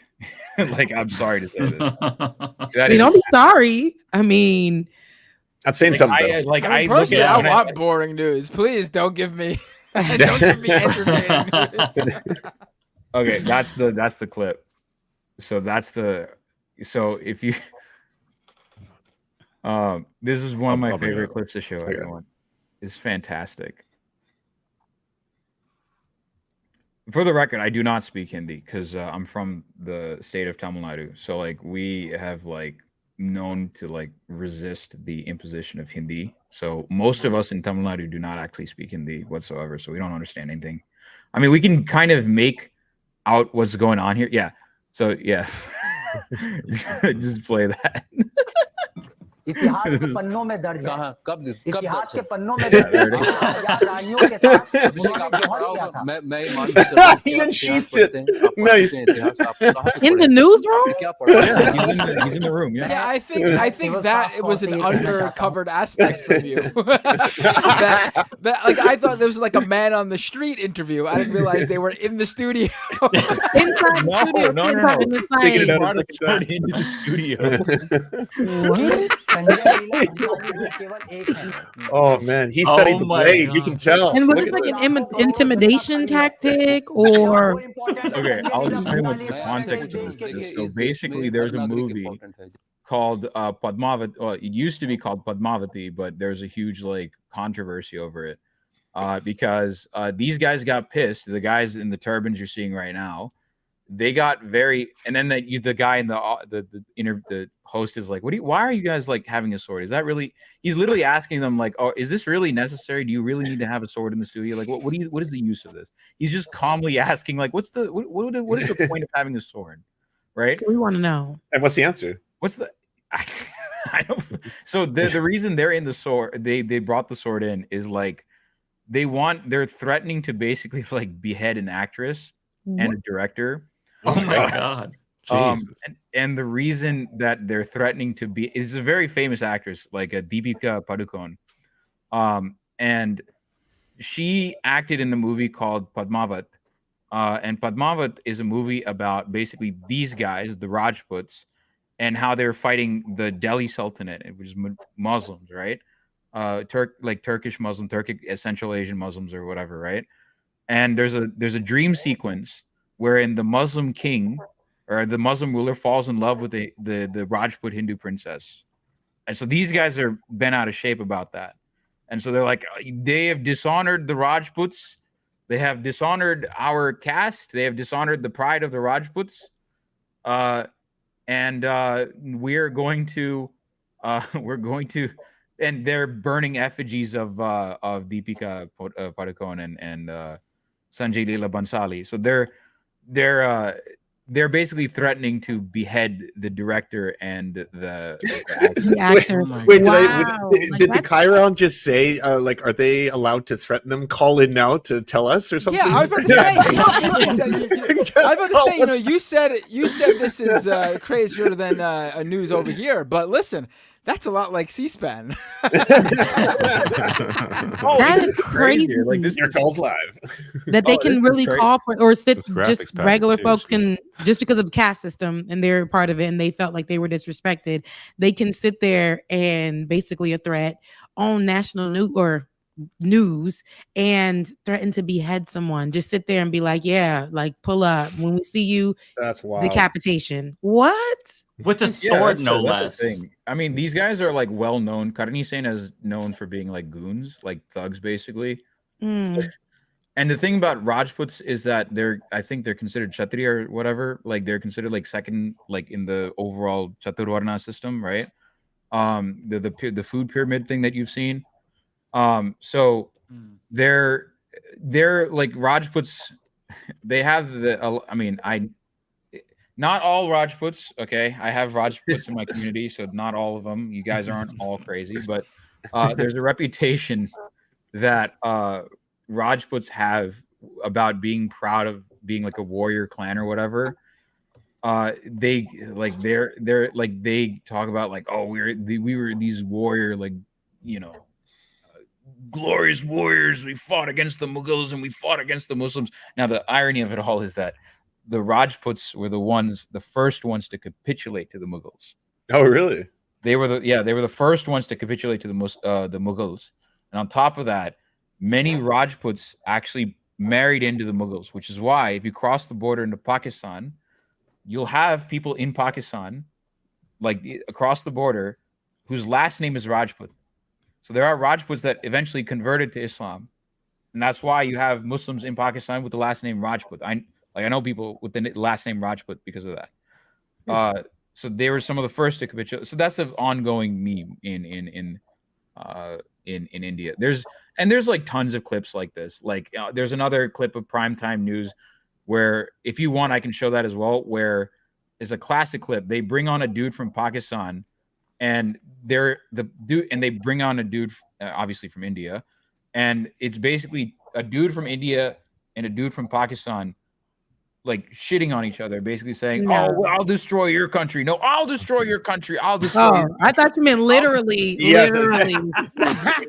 I didn't until you went, Because oh you no. said And then I crazy. was like, oh wait, does he mean literally? Yeah, because you said crazy, and I'm like, okay, so they're doing this for real. The expectations are high after the sword thing. So. Yeah, I was like, How do you want really, that? they doing okay. No, but you meant going in on each other. Okay. Yeah, they go at each other. Yeah, they're not trying to kill each other. That'd be a bit too much. But Just I threatening would say each that other. was too much. But the sword is like, I don't know. I mean, the other thing is like, it's not as easy to get guns in India, so swords are a lot easier to brandish. But yeah, so it's That's crazy. the one good thing that Modi has actually done. He's actually made it harder for people to get guns in India, which is good. But the sword, just walking around like, yeah, play with it. I will stick this through your, like, that's crazy. And then taking it to the news station because of what you represent, and you can literally sit there, and then they have this question like, should they be able to behead these Call in people? now. oh yeah, no, like so that goes back to like what Indian mainstream news is. Like they basically, like you saw on John Oliver, they ask like softball questions, and they've become basically nothing more, but they've become nothing more than sheer entertainment. Another great example is like this guy called Arunab Goswami. And Arunab Goswami is you can kind of think of him as Tucker Carlson plus Alex Jones plus Bill O'Reilly plus what's his name, Sean Hannity, all rolled into one. I don't like him already. So, but he is so yeah, it's not even a he's nightmare known for like rotation. yelling, like he's known for creating shouting matches, like at you know, on these news shows, and it's just pure entertainment. Like it's like, and it's ironically like people are like, oh, you're like, John said something to the effect of, John Oliver said something to the effect of like, oh no, you're scaring old people. No, that's where he's wrong. They're targeting old people. That's why. That's why there's all these loud sound effects and like everyone's shouting, because they're targeting old people. That's the, like, you ask any particular Indian dude, Indian like person like my generation, their parents are watching like Republic. A lot of parents are watching Republic TV, and their grandparents are watching Republic TV, right? They're all watching that, right? And they will tell you straight up, like, their parents are watching Republic TV 100%. And like, that's the reason, like, they make it, you know, stupid. Like they make it incredibly dumb, mindless, like, and also it's like, obviously the ideological slant is like, they love Modi. Modi's like the perfect human being. Modi during the, you know, course of the election said, like, towards the final, you know, I guess towards the end of the election season, because like elections actually last like 2 months. They go by phases. There's not one election day. So there's like multiple phases where different regions vote, right? So towards the end of that overall election phase, Modi unironically came out and said, I was not born biologically. I did not have a biological birth because God sent me to this planet. That's why I have so much energy. The only way I can have this, I cannot have energy like this at this age because of a biological birth. No, God has specifically sent me to Earth, right? So is it like a Superman thing or a Jesus thing? Jesus. Okay. It's 100% Jesus. And so do people, like, because it's, I mean, if we're gonna, just hearing about this, you know, in India, like I'm Haitian, so I know the politics over there is crazy, but never heard about like what's happening in India. So, you know, it just gives, when he says that, immediately I think of, you know, the followers and people who, you know, believe in him. Like the person said, they need to have a race of little Modis around. You know, is it cult like in it, can it be really extreme past just the caste, but just really extreme people fighting others over what he's saying? They believe that he actually is somebody who was sent by God and not by Allah, because you know they believe crazy things like that. So I mean, so if I'm understanding your question correctly, it's is the cult of personality of Modi, is it like does it get to dangerous levels? Yes. Even with stupidity like that, like what he claims. There's probably like a couple stories that I've covered at some point that have slipped my mind at the moment, but like, yeah, I don't know if I don't know if I have a confident answer on that. And I'm going to answer one of the comments in the chat. You don't live in India, do you? Of course I don't live in India. Like, what am I going to do? Risk my neck? Are you crazy? What am I going to do? Like for a long time, it's been an oppressive, bloody atmosphere. Like for journalists, like India ranked below, what was it? Palestine, Turkey, I think even Somalia. India's ranked below in terms of press freedom. Wow. India's press freedom is significantly worse than Palestine, and that should say something. They don't want journalists to cover, like, you know, anything. It's like kind of forbidden to be somebody who shares information that may possibly be in a way that presents the leader as bad, or presenting information to the people outside of what they want people to know. Bingo. So I mean, I'll give an example of this, right? So there's a guy called Sadiq Kapan, right, from the state of Kerala, and there was a gang rape case, gang sexual assault case that happened in the state of Uttar Pradesh. He went to go investigate it, and he was put in jail for 2 years because he went to go investigate it. It was a rape case against a marginalized caste girl, actually, not even woman, right? It was a gang rape case against a Dalit person. And he went to go investigate it, and he got put in jail. He had like trumped up corruption, like what was it, financial charges or something, because and everyone knew it was fake. Everyone knows that they wanted to put him in jail to make sure that to send a message basically saying like, hey, don't you dare, do not even try this. Wow. There was a journalist, Gauri Lankesh, that was assassinated in Karnataka, just straight up assassinated. It's an incredibly oppressive. Like there are some opinions that you can't even voice out loud in India. Like you cannot.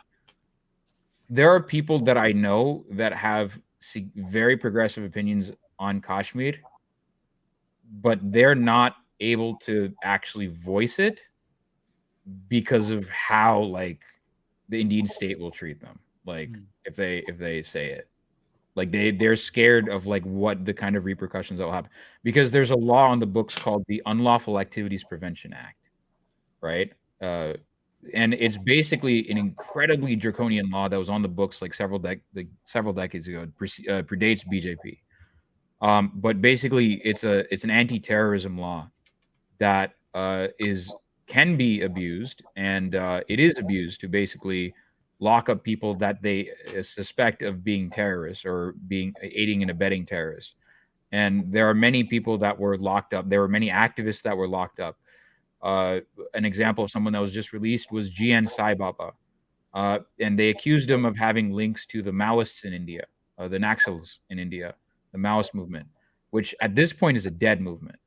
The Maoists have no sort of traction whatsoever. They're basically dead at this point, right?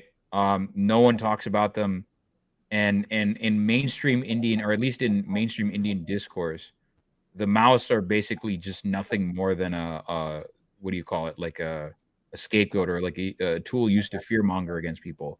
So another thing that people will call you is like, if you're a progressive, they'll call you an urban Naxal, right? So they're insinuating that if you're progressive in any particular way, they, you're a city dwelling like Naxal Maoist sort of person.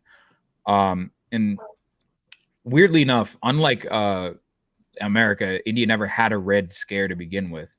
Like, if you try and bring up like, oh, you're a socialist, like, oh, you're a communist, like a couple of decades ago, they'd be like, yeah, of course I am. And there are people even in Tamil Nadu, like example, there's a guy called Annamalai, who is a BJP guy who lost, and he's basically an utter clown. He's kind of like our Eric Adams in a sense, but significantly funnier, because I just saw. I doubt that. No, he's way funnier. I get no. From what I've seen of Eric Adams and what I've seen of this guy, no, this dude's way funnier than Eric Adams. Like, straight up comedian. Dude basically he's talking about a case he was on. He was just describing the plot of a movie, basically. So he made up he was basically making up a case. No, the case is actually real, but the way he narrated it was like it was just straight out of a movie, and like people placed the actual movie plot next to what he was saying. So it was super funny, and he's crazy. No one likes him. Like, no one likes him where I'm from, right? But he's like an AstroTurf candidate. But a lot of people, even though this dude's a BJP guy, he's a fascist, he's a cop, right?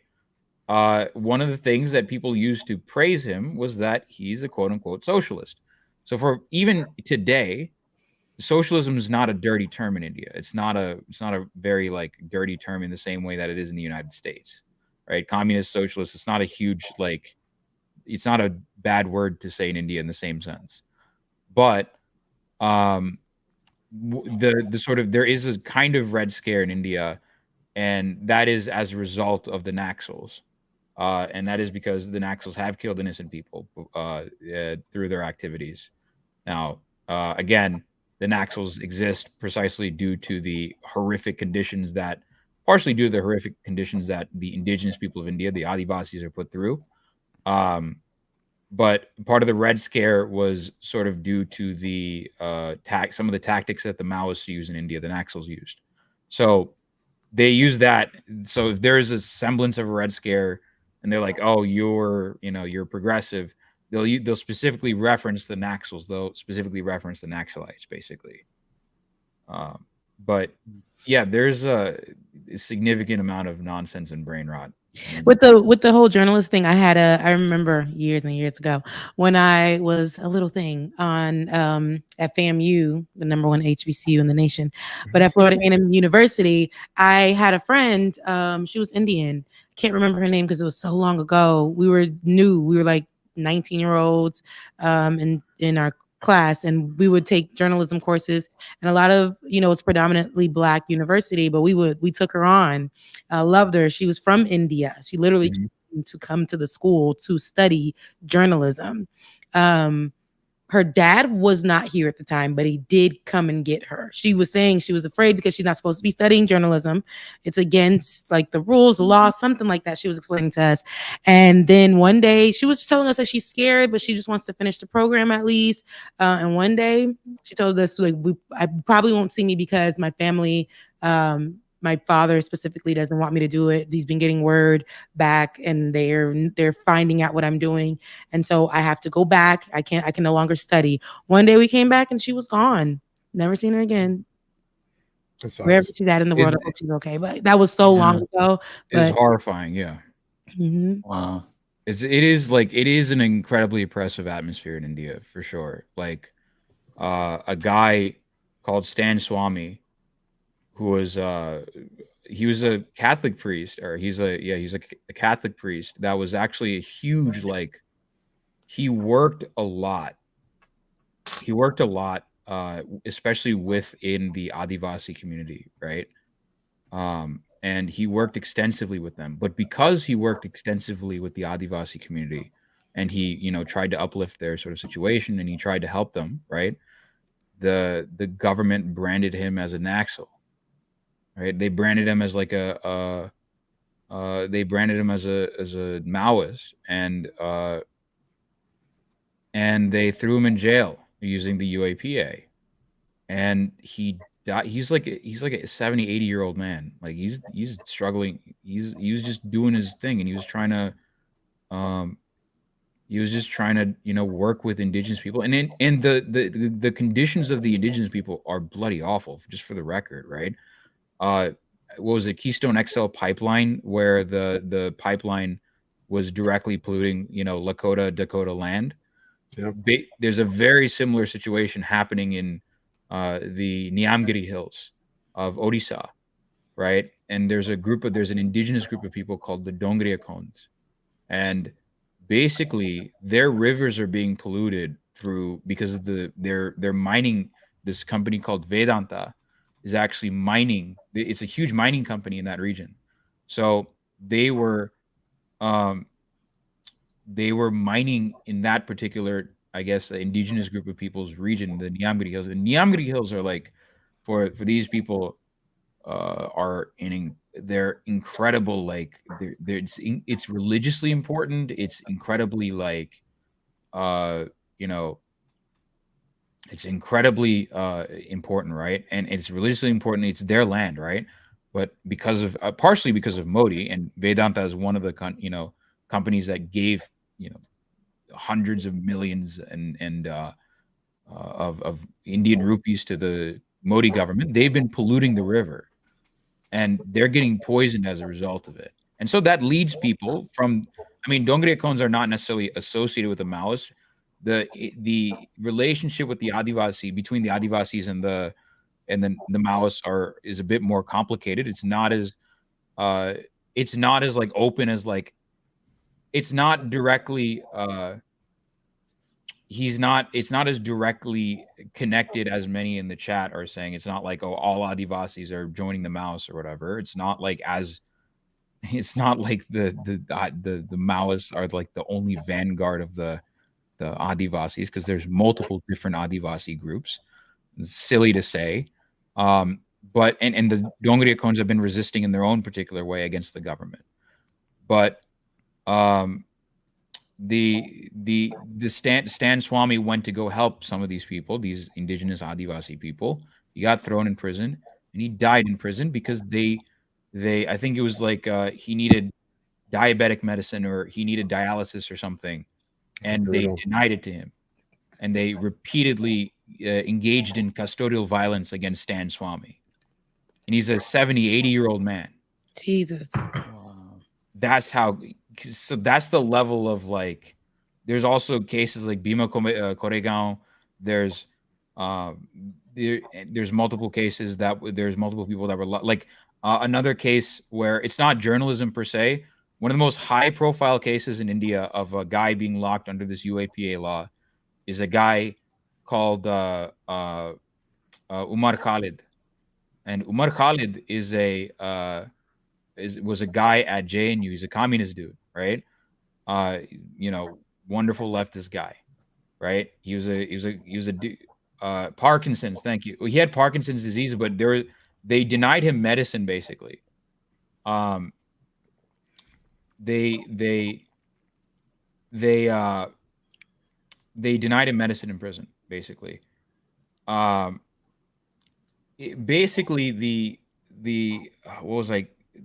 Khalid, yes. Umar Khalid is a high profile. He was a JNU student, or he was like a JNU PhD student, I guess, or PhD postdoc, and he was protesting. One of the things that he was protesting was the CAA NRC law, which is basically the two sets of laws that create. The CAA is Citizenship Amendment Act, which basically gives fast track citizenship to select groups of Hindu refugees leaving Muslim majority countries. So it specifically targets Hindus and religious minorities coming from Pakistan, Bangladesh, and Afghanistan. Right? Now, curiously, it leaves out Sri Lanka.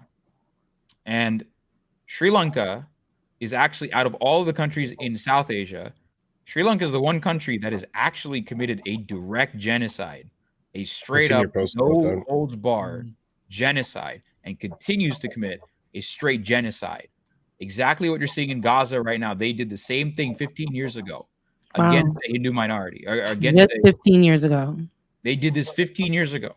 I grew up with those war crimes. I grew up seeing those war crimes Sri Lanka committed against the Tamils. Right? I'm Tamil. They're the war crimes. The Sri Lankan government committed against the Tamils, I grew up seeing those war crimes. So I grew up seeing that shit. So they basically, out of all of the countries, curiously, India doesn't include Hindus that are escaping Sri Lanka, but they're specifically targeting Hindus fleeing Muslim majority countries. Now, is it true that Hindus are persecuted in these countries? Yeah, absolutely. They're a minority. They're a minority in all these countries, and minorities are usually, if they don't have any sort of wealth or any accumulated power or whatever, they're more likely to be they're going to be persecuted, and that's true. But the way they weaponize CIA is to target the Muslim countries in particular, the Muslim majority countries, right? NRC, the other half of this, is to create a particular registry of citizens. Now, they basically did it so that they required, and I'm basically very paraphrasing everything that the law is, but it basically requires you to present evidence of your citizenship. So you basically have to prove, like your grandparents, and you have to prove adequate documentation that you have been in here. Especially if you're Muslim, right? You have to prove that you've been here long enough. Now, the reason it's an anti-Muslim thing in particular is that a lot of Muslims in India, economically, they have to deal with they're not in the most economically great position. They're dealing with horrific economic conditions in India. A lot of Muslims are. So this specifically targets them, the Muslims that are not able to prove it, right? So this, in conjunction with the CAA, means that, well, if you're stripped of your citizenship through NRC, right, you'll be given it back if you belong to a Hindu tradition, Hindu, Buddhist, Dharmic religion, or if you're Christian, you'll be given your citizenship back, right? But if you're Muslim, you don't get it back. So that's why the two laws are considered very dangerous. And Umar Khalid was protesting those laws. They locked him up, threw him in jail, and now he's still in jail. He's been in jail for like what, 5, 6, 7 years, something like that. He's been in jail for quite a long time, and he's still in jail.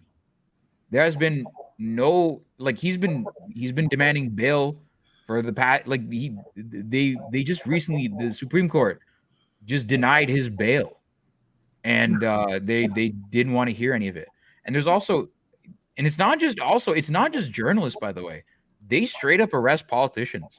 There's a former chief minister called Hemant Soren. Umar Khalid has not been granted bail even by the Supreme Court.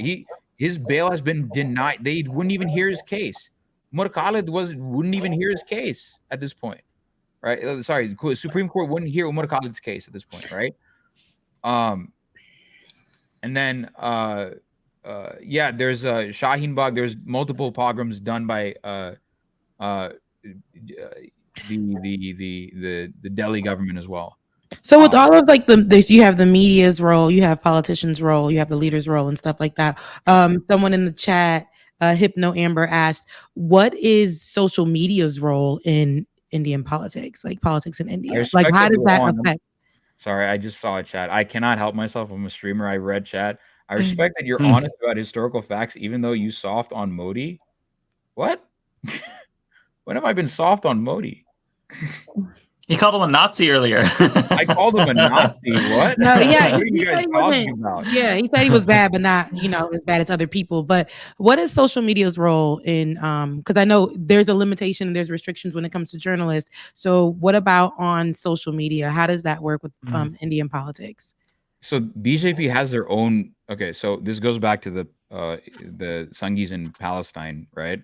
So part of a lot of the proliferation of Hindu nationalists that you're seeing online is deliberate. It's done by the BJP themselves directly. The BJP has a specific division called, it's a well-known division called IT Cell, right? It's a well-known division called IT Cell. It's headed by a guy called Amit Malviya. And they basically, their job is to basically spread misinformation wherever they go, right? So their job is to literally manufacture lies or like twist facts. And they basically, I mean, WhatsApp is not super common in the United States, but WhatsApp is insanely common in India, right? Everyone uses WhatsApp.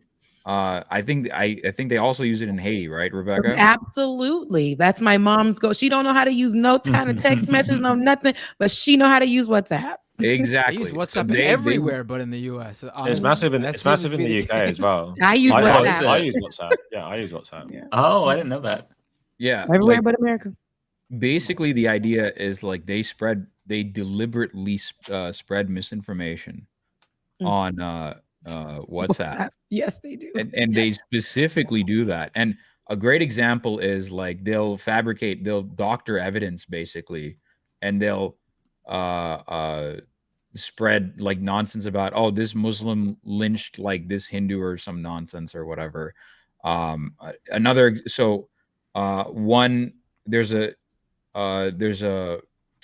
an outlet called Op India, right?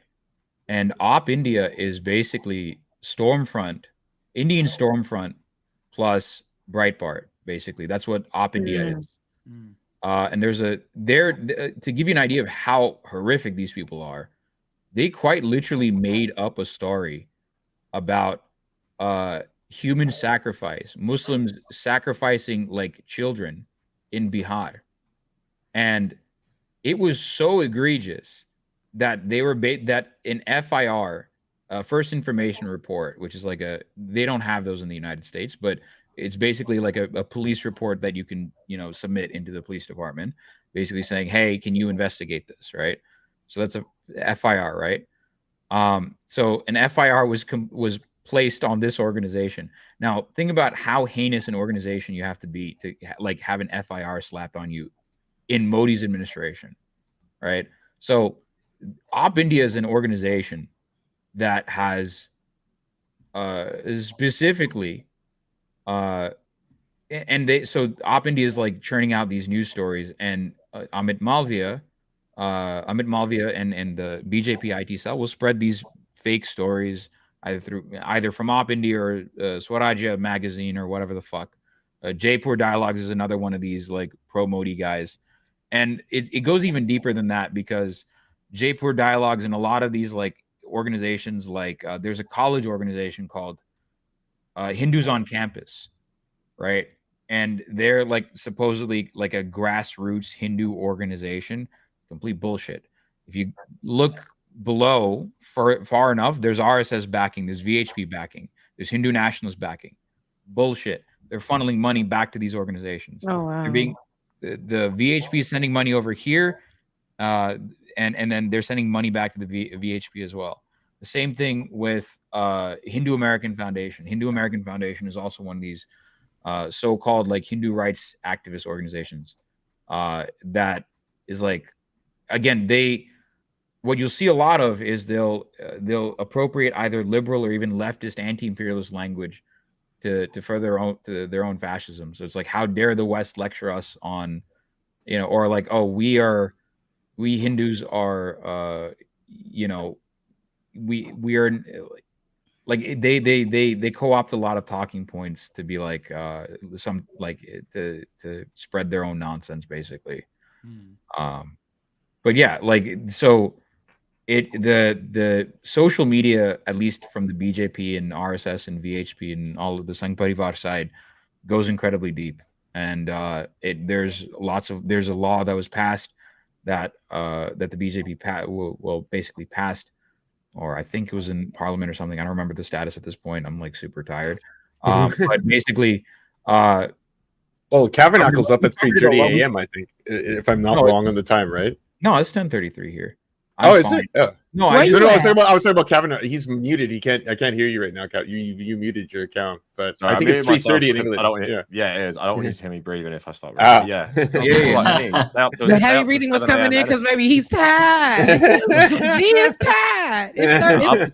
I'm honestly okay. I stay up till 7 last night editing my videos. So. And where are you? I'm not sure. Oh, you don't have to say. I mean, like the country. No, I'm messing.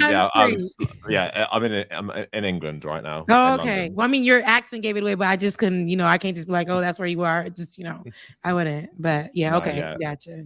So people in the chat, I'm not going to bed for another 4 hours, so don't worry about me. He's up and he's stuck. Well, I guess we could do the David thing since he's gone. But this is. His baby was putting out his business. No, he had to go. His baby was crying. Yeah. He had dad Talk about duties. Dhruv Rathi. So I do want to give a shout out to Dhruv Rathi. Well, shout out because I disagree with Dhruv Rathi a lot. He's a lib, and he has some insane takes about Black Lives Matter. And he has some weird takes about like I guess feminism or something. He has some really bizarre takes, but one of the reasons that Modi lost his majority can actually kind of be attributed to him. To what extent we don't know, but this dude, this dude's a YouTuber basically, and like a couple of years ago, this dude was basically making videos. I mean, he was beefing with actual like he was beefing with like right winger YouTube channels like String, who's also like a Nazi like Hindu nationalist account, demagogue or whatever, and he was doing some weird memes like, oh, like String is drinking piss from a bottle or something like that. He was beefing with him. And he's now graduated to a point where like he's influencing national elections because he basically made a video about how India is turning into a dictatorship. And people unironically started watching that. And people were like, wait a minute, what the hell's going on here?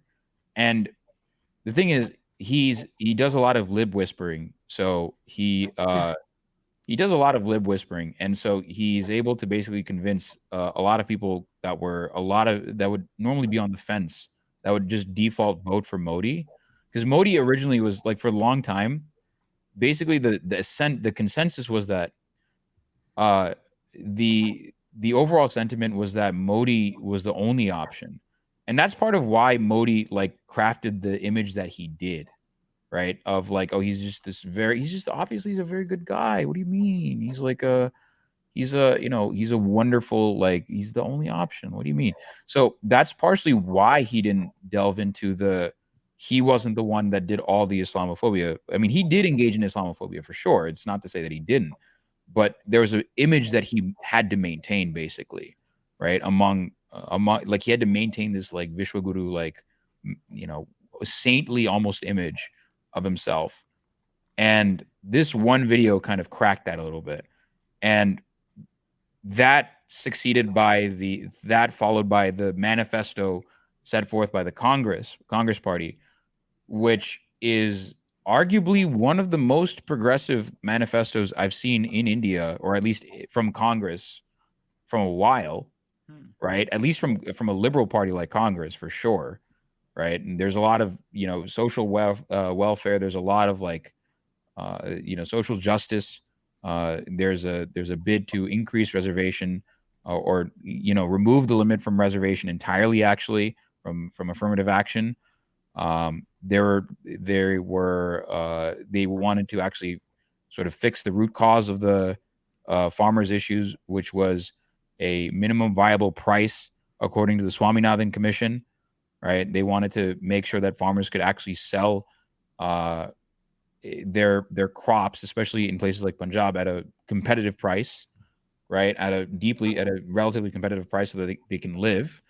It was a really good manifesto, comparatively speaking, compared to what Congress has done.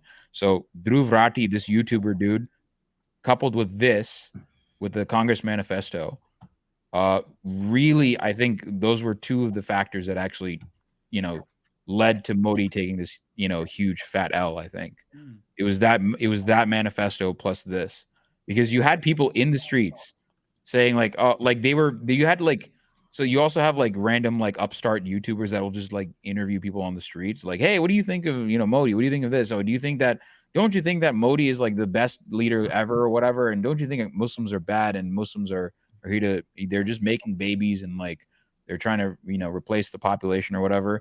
And then, oh, don't you think there's a controversy with the manifesto itself, wherein there's a controversy where I think it was either Modi, Amit Shah, I don't remember who it was, but they basically said that the manifesto gives preferential treatment to Muslims. Like they give all the, like basically when it comes to wealth redistribution, that was one of the claims, like, oh, Congress wants to do complete wealth redistribution, like they accused of, like the BJP accused Congress of like, oh, doing Islamic communism or Bolshevik communist Bolshevik Islamism or whatever the fuck.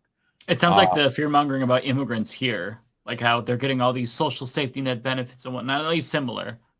Yeah, I mean but the difference is like those people are like they've always been in India for a long time. That's the only difference. So,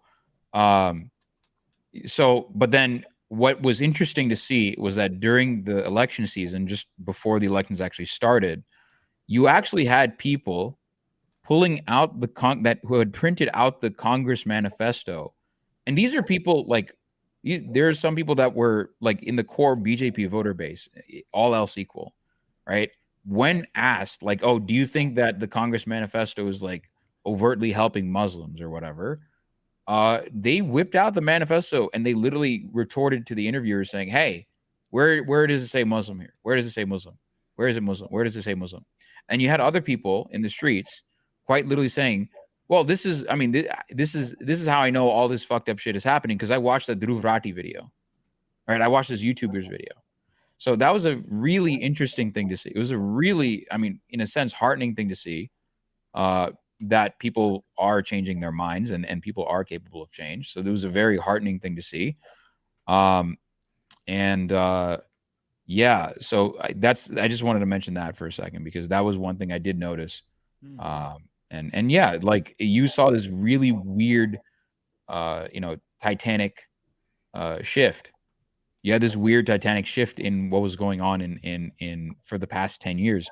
And basically all the Indians that I've talked to in India have basically, after the election results happened, they're like, oh, a weight has just been lifted off of my neck. Jesus Christ, thank God. I can breathe easier a little bit. Because it is, I mean, it's a marginal victory, and technically the NDA still won, right? They still won, but the BJP went into this election basically saying like, oh, we're invincible. We're going to win like all the seats. And so they basically like, now I had basically said, like, people had been coming into my chat saying like, oh, they're going to win 400. They're going to win 300. And I'm like, wait and see. You guys are wrong. They're not going to win that. They're not going to win that many seats. Trust me on this. And I was right. I was vindicated on that, because I have most of my community is in India. They live in India. Like, I have people from Uttar Pradesh. I have people from Delhi. I know people from Kerala. I know people living in I have people in Pakistan. I have people in Sri Lanka right now that I'm constantly talking to, getting like real-time on the ground information. So that's how I was able to predict, like, when the exit polls came out, all the mainstream media was saying, oh, well, BJP, it seems like the NDA, the BJP's alliance, is going to win like 401 seats in parliament. Seems like that's the case, isn't it? What was going on there? And like, it was just purely manufactured consent by all of the mainstream news outlets in India. And the first thing I came on and said was, do not trust these exit polls. Do not trust these exit polls. They're either lying through their teeth, or they're complete morons. They do not know what they're talking about. So, yeah, I mean, like, I don't know. I just went off on a tangent. I don't remember what we were talking about. It's fine. No, I mean, interesting. we're well past the end of the podcast anyway. It's like we went past 7:30 a while ago. Yeah, I love that you're letting us know that as content creators ourselves, our power level can potentially be increased to the point where we can influence elections in a major way. That's scary. I've always believed it. And encouraging.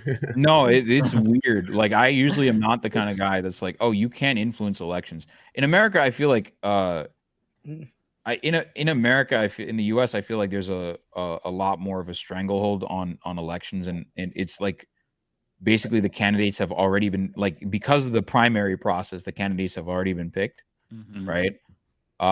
Whereas I feel like in India, like, I guess the quote unquote so-called democratic institutions that the US and the UK are quote unquote used to haven't fully formed yet quite a bit. But in India, in the sense of like, there's still a lot of influence to be had. It's not like, that also means that like the big changes can be made, in a sense. Like, it was like, if you had told me like a year ago, like, I kind of knew that BJP always, like, this is a weak election for the BJP like a year ago, but had you told me that this YouTuber would have made this much, like, enough of a dent to have people literally in the streets referencing him in particular, right? referencing this guy in particular, of all people, right? I would have said, "Get the fuck out of here." I don't believe him for a second, right? But India is a wild enough place where that can actually happen. But the other thing is, like, are there any places in India that want independence? Kashmir, that's probably the biggest one. There are also insurgent groups in the northeast, but again, they've largely gone underground for the most part because the Indian government has kind of gotten a stranglehold over the northeast. So the only real, and also there's Khalistan as well, which is again, Khalistan was basically shut down by India. They were brutally crushed by the Indian government, and Khalistan is a movement that desired a separate Sikh state. Khalistan movement has its own bloody issues because, like, Khalistan is dominated by Jat Sikhs, dominant caste Sikhs. It also has a caste problem, right? So there's a lot of nuance to this stuff that I can't get into right now, obviously, but. Well, we're at the end of the show, and we're going to transition to Super Chats. Both Cav and Arun, you're both welcome to stay as long as you want. But before we get there, please, both of you, let us know what you do, or I guess you told us what you do, but where we can find you. Plug your socials, basically. Content. Yeah, just plug away. Get more internet famous. Sure. So my name is ArunAnnow. I'm the Indian Hasanabi. I cover, again, Indian politics, Pakistani politics, Sri Lankan politics, Bangladeshi politics, sometimes Nepali politics. I cover subcontinental politics. You can find me over at Twitch. I stream there mostly. You can find me over at Twitter. Again, the names are all going to be the exact same. ArunAnnow. Same names are exactly the same. And yeah, thank you guys for inviting me onto the podcast. I appreciate it. It was great having you. Yeah, absolutely. Very I learned so fucking much. I hope so. I feel like I'm going to re-listen to this podcast right afterwards to get all the details. It was a room show.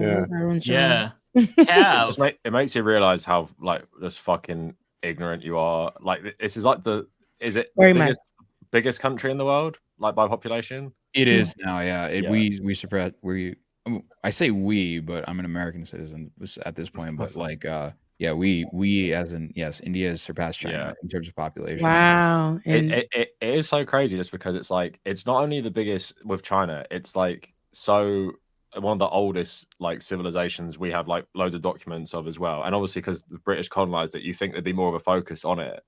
And just, you know, in London, like, we were talking about, like, Indian communities, like, where I grew up in London is literally, like, mostly Indian as well. So it's just, like, so crazy. Everything you were saying, not everything, but, like, lots of it was just, like, completely new information I'd never ever heard of. I think it's, like, obviously bad for Western media that we just don't really cover it. I mean, I don't blame Western media for not covering it in the first place, because it can, like, again, there's when I went on Hassan's show to talk about this, there's a sort of balancing act that I had to do, like I'm doing here, which I don't do on my stream, obviously, because like most of my audience is Indian, so I don't have to explain anything to them. In fact, oftentimes they're giving me, ground level information, right?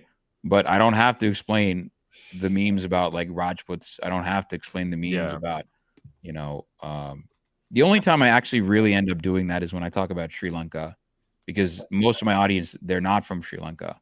So they don't really know much about what happened and what is continuing to happen in Sri Lanka. So that's probably the only time when I mention it. But it's very hard because it's you have, like, hundreds of different ethnic groups and thousands of different castes, hundreds of different languages. And it's a very chaotic place in general. It's such a fucking huge country as well, which I don't think we really appreciate, because we just think of, like, India, Hindu, Muslim, like, and we perceive it to be a certain thing, but then just the way you talk about it, it's just so much more complex than, like, most countries. But anyway, I'll just, sorry, I meant to be promoting myself, but I'm just saying I learned a lot on this podcast. But yeah, just for me, the Kavernacle on YouTube, I mean, everywhere. So just go search for that. YouTube's the main one. Yeah, subscribe to them both. Thank you both for being here. Again, feel free to stay or go. It's totally up to you. We don't hold anyone hostage here. Sometimes these go on really long, but we'll get to the super chats now. Sure. I'll probably stick around for a little bit. Don't read David's. Don't do David's work for him. Just pull mine up. I get to the hour at least. And then Just pull mine up. I have one, and I'm out of here. Okay. Okay. Let me find it. Is that the Omega one, Rebecca? It's the Omega one. All right. Good to see you, Rebecca. Happy Pride to all who celebrate. Yes, it's great to see you too, Omega. And happy Pride to everybody. Happy Pride Month and happy Juneteenth month and all the other great things.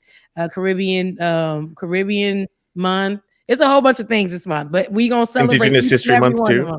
Indigenous History. All of the good things. We're going to celebrate each and every one of them. Yep. So happy everything to everybody. And again, Arun, thank you so much. You definitely taught me a lot on this episode.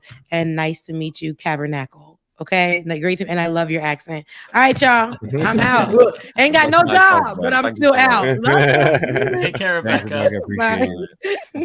Hey, Mike, can I go next? I only have one, but I'll stay afterwards. Yeah, absolutely. Okay. I think I saw yours, Lance. All right, I got here. So Ren with the $5. The view in your new apartment is great. I now live in the mountains. This is beautiful British Columbia behind me. This is where I stream from every day. That's amazing, Lance. How do you get internet up there? It's the one super chat. It pays for everything. They bought my fucking mountain complex. It's awesome.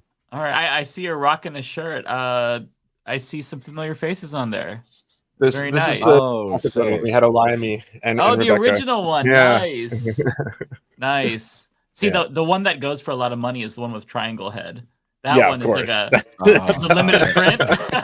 I'm just kidding. We don't have I should not have said shit. I'm not gonna say anything, but that actually feels like a fever dream. But that's how it started. It does to me too. Really, the whole thing started that election night stream from Lance, where when Joe Brandon got elected. It was the first episode, I think. Yeah. No, it was the 2022 midterms, actually. Oh, you're right. You're right. It wasn't. You're right. It was midterms. Yeah. Although we started Leftist Mafia 4 years ago. We're doing this for 4 years now. Yeah.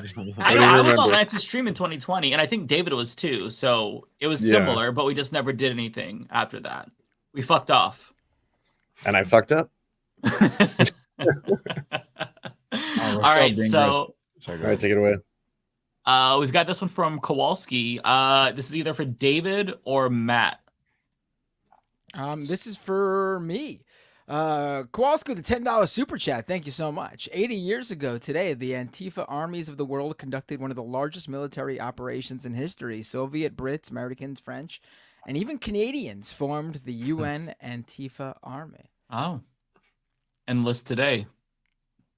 Antifa.org. I got into a fight with my parents about this because the D-Day celebrations, obviously, and I'm just so sick of not the whitewashing, but if you're not in the UK, there are war memorials like everywhere to World War I and World War II, and we just use it so much in our politics as like some sort of like far right garbage, like talking about World War I. So I just said I was sick of it, and they got mad, like, oh, but all those people who died on D-Day. And I'm like, yeah, I appreciate it. But then, like, also after the war, and like Joe Biden standing there, like, and he's just backing a genocide right now. I'm just like, yeah, it kind of like leaves a sour taste in my mouth to see him and President Macron like at D-Day. So it's like, although, it's a good thing. The guy left the super chat. At the same time, like, I'm a bit sick of it now, to be honest. History didn't end with World War II. Like, the bad guys weren't defeated forever in 1945. Most of them joined NASA. Think so. NASA and the CIA. Okay, so we have another one here. Matt, it's me. James Bishop with a super chat. Lost my job because my company got taken over, but I hope this helps getting a new beat. Oh, you don't have to. If you lost your job, you don't have to send me money. Yeah, but I appreciate it, James. What? I mean, you don't work there anymore. Who got taken over by what, if you don't mind sharing? I mean, interesting. Okay, this one's from me here from Joe Greer, $20. Thank you so much. That's a very generous super chat. We don't have sound bites because David is not here, but imagine an applause or something, or like a Trump sound bite. Mike, did anybody give you the courage to come out? Over 10 years ago, my idol Stone Cold Steve Austin came out in full support of gay marriage. That's when I decided to come out. I hope one day I can thank him. That's really cool. Did he? I don't remember that even. Yeah, I don't know. I feel like you would be the one that would know. It sounds like a meme, so I hope it's like not fake. Yeah, I have no idea. So many Stone Cold Steve Austin memes. I don't know. It's been a while now. If anybody really encouraged me, maybe my friend, because she was bisexual, and that was like the first queer person that I got to know the most. But I don't know if it was any one person. It was just kind of like me being ready. But that's however it happens. You know, that's awesome. I mean, I will say it does seem like he's actually a lot of the WWE guys who you'd think would be extremely conservative are actually surprisingly not, like JBL. And I've heard Stone Cold. I didn't know about this one specifically, but I've heard he's been like that. But then there's also people like Kane, who is Mr. MAGA, as he's a mayor of some small town in Tennessee. And then you got The Undertaker, who's wearing his Blue Lives Matter shirts. So it's hit or miss. Really? Go either way with these guys, yeah. Yeah, he did actually say it. He actually did defend gay marriage in 2014. Just the start of it. I don't give a shit if two guys, two gals, guy, gal, whatever it is. I believe that any human being in America or any human being in the goddamn world that wants to be married, and if it's same sex, more power to him. And it's like a big long rant, basically. Okay. So this is like 10 years ago, so I guess it is real. All right, well, good for him. Good for him. He's a year later than Hillary Clinton, but you know, better late than never. It's interesting because I thought for a second it was going to be. You want to read yours, Arun? Yeah, I think I got a super chat. That's crazy. Oh, you got cool. Go ahead. Oh, that's crazy. It's the Ron6751. I think I don't know how to pull it up. Here we go. Yeah, since you cover Pakistani politics, how different is Pakistani politics to India regarding oppression? Okay, so in many ways, I guess the bigotry is identical. It is almost exactly one for one the exact same thing that you would see in India. The difference is that Pakistan has a caste system, but it's kind of morphed into basically what is now religious lines. So I was talking about Hindu and Christian oppression in Pakistan. A lot of the Hindus and Christians in Pakistan, actually, if you go back far enough, they come from marginalized castes. So part of the oppression that they have to face is really religious. It's a mix of religious bigotry from, obviously fundamentalist Muslims. But it's also an undercurrent of caste if you really look down underneath the surface. Aside from that, I mean, you can there's a huge level of like regional bigotry because Punjab in Pakistan like dominates politics, right? So the Punjab province of Pakistan it dominates politics. A great example is Zia-ul Haq. Zia-ul Haq is, one of Pakistan's most notorious dictators. He's the guy that basically introduced, not in full, but he started the introduction of Sharia law into Pakistan. So he started, he advocating for stuff like if you steal, you get your hand cut, stuff like that. He started advocating, like he was a military dictator. But he comes from Punjab as well. So Punjab is and PMLN, their center of power, Lahore and northern Punjab province as well. The two most dominant provinces in Pakistan with regards to politics are Punjab and Sindh. And the PTI, Imran Khan's party, they came as sort of a third option, and their base of power is partially also in Punjab, but for the most part, their base of power is actually in KPK, Khyber Pakhtunkhwa, which is actually the region it's now KPK. It used to be both KPK, KPN, Fatah, federally administered tribal areas of Pakistan. Those two regions were actually the reason, they're the regions that the US and Pakistan actually bombed the most. Right. So when they were trying to get the Taliban, they were trying to get Osama bin Laden, all the stuff you heard about bombing, drone striking Pakistan on the news, it was this region that they bombed, right? The KPK region, right? KPK province, and Fatah. So Imran Khan's party is actually, because Imran Khan himself is a Pashtun guy, so he's the center of his party's powers in Pashtun. But Pashtuns have basically been, again, they've been directly drone striked by the U.S. and the Pakistani army as well. They've been attacked left and right. They've given a shit ton of blood for Pakistan, and they have received fuck all in return. And there's another can of worms in Balochistan, because Balochistan is actually Pakistan's poorest region, and they have I think they're mineral rich or something, but they're the region of Pakistan, they're the province of Pakistan that is most exploited by the center, by Islamabad, right? And there's a separatist movement, there's an independence movement led by the BLA, Baloch Liberation Army, and various other Baloch militant groups, and they got brutally suppressed. And there's actually an ongoing there's an ongoing, string is not the right word, but there's continued forced disappearances of Baloch people in all across the country. And basically the Pakistani state is using the BLA and, these Baloch militant groups as an excuse to basically, forcibly disappear these Baloch people and make sure that their families never hear from them again.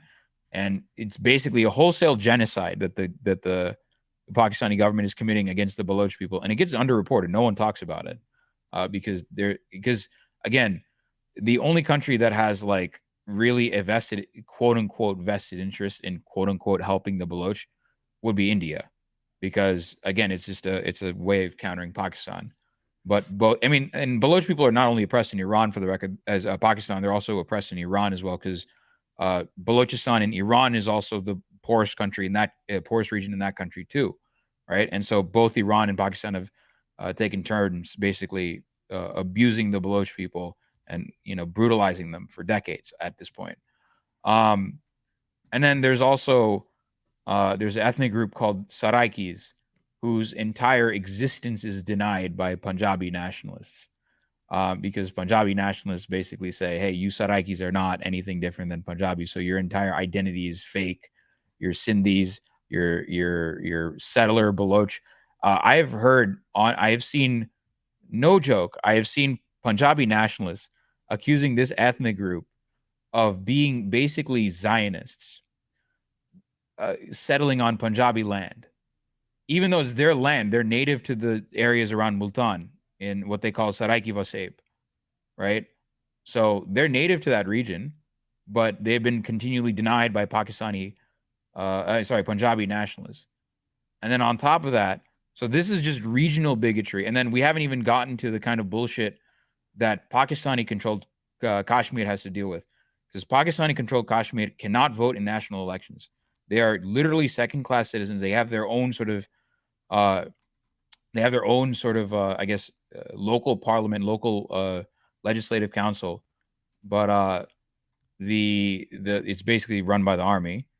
And Gilgit-Baltistan is another region that is part of the overall Kashmir region that's been completely neglected by Pakistan. But then on top of that, there's the stuff that Ahmadis have to deal with, right? So the Ahmadi Muslim community are actually a Muslim community that started in the subcontinent, right? And they are considered blasphemers by many Muslims. They're actually considered complete blasphemers. They're considered not Muslims, and many Muslims will not even use the word Ahmadi Muslims. They'll say you're Qadianis. And basically the idea is that they believe something like the Messiah has already returned, something to that effect. And that's why many other many hardline Muslims in Pakistan who have a lot of influence in the government now hate Ahmadis. Like, for example, a great example of this is, I don't know if you guys have heard of this guy called Abdus Salam. He's a Nobel, I think, what was it? The Nobel physics winner or something? For Nobel The science name sounds winner. familiar, but I'm not sure. He did groundbreaking work with regards to, like, I think the nuclear weak force or electroweak theory or something along. He was approaching the theory of everything. He was a physicist, right? And he's one of the few dudes. He's probably the only dude to ever get a prize in the country for that. But he comes from the Ahmadi community, right? And so, a decade or so after he died, I think after Ziaul Haq took power, long after Ziaul Haq took power, Ziaul Haq was an Islamic Muslim fundamentalist. Abdus Salam, this dude who comes from the Ahmadiyya community, his tombstone was defaced. The term Muslim, world's first Muslim Nobel scientist, Nobel winner, the word Muslim was removed, was etched out of the gravestone, the tombstone. Wow. That's how much Jesus. erasure and that's how much bigotry Ahmadis have to deal with on a regular basis. And there's also anti-Shia hatred as well in Pakistan as well. So again, in a similar sense to how India works, like India is basically, if you have any sort of weaponizable identity, that it will be weaponized against you. For the most part, I come from a very privileged caste background. I come from a very privileged. I mean, the only thing that you can pretty much weaponize about me is the fact that I come from Tamil Nadu, and so the sort of bigotry that comes my way is, you know, the N-word, you're dark-skinned, blackie, like those kinds of terms, right? Like Kalu is a word that they use all the time, and it translates as that particular term. Those sorts of, so that's the only bigotry that I have to face, right? There are people that face far worse bigotry than me, but like in a similar sense to how in India, if you have a weaponizable identity that the state can use and very far right fundamentalists can use to weaponize against you, the same thing goes for Pakistan. It's the exact same thing. So if you have something, if you were born into a particular family, the wrong kind of family, and you happen to have an identity that is not, I guess, weaponized, that can't be weaponized, or that can be weaponized against you, it will be weaponized against you. So in that sense, the bigotry, I mean, the ways it manifests is somewhat different, and the actual identities being oppressed is quite different in Pakistan. But generally speaking, it's generally the same kind of environment that India is. I said this before. North India and Pakistan are basically the same country, in my view. They're basically the same bloody country, especially as a South Indian. In fact, North India has culturally far more in common with Pakistan than it does with my home state, because they share a language. Yeah, it's a wild thing for a lot of people outside of the subcontinent to realize. It's probably one of the most obvious things in the world if you're from there, right? Tamil Nadu has nothing to do with any of those regions, right? We're totally different culture. We have far more in common with Sri Lanka, right? As much as, you know, Sri Lanka is committed to genocide against the Tamils, we have culturally far more in common with Sri Lanka, with the Sri Lankan government, than we do with Pakistan, right? In that sense, right? We are geographically closer in that sense, right?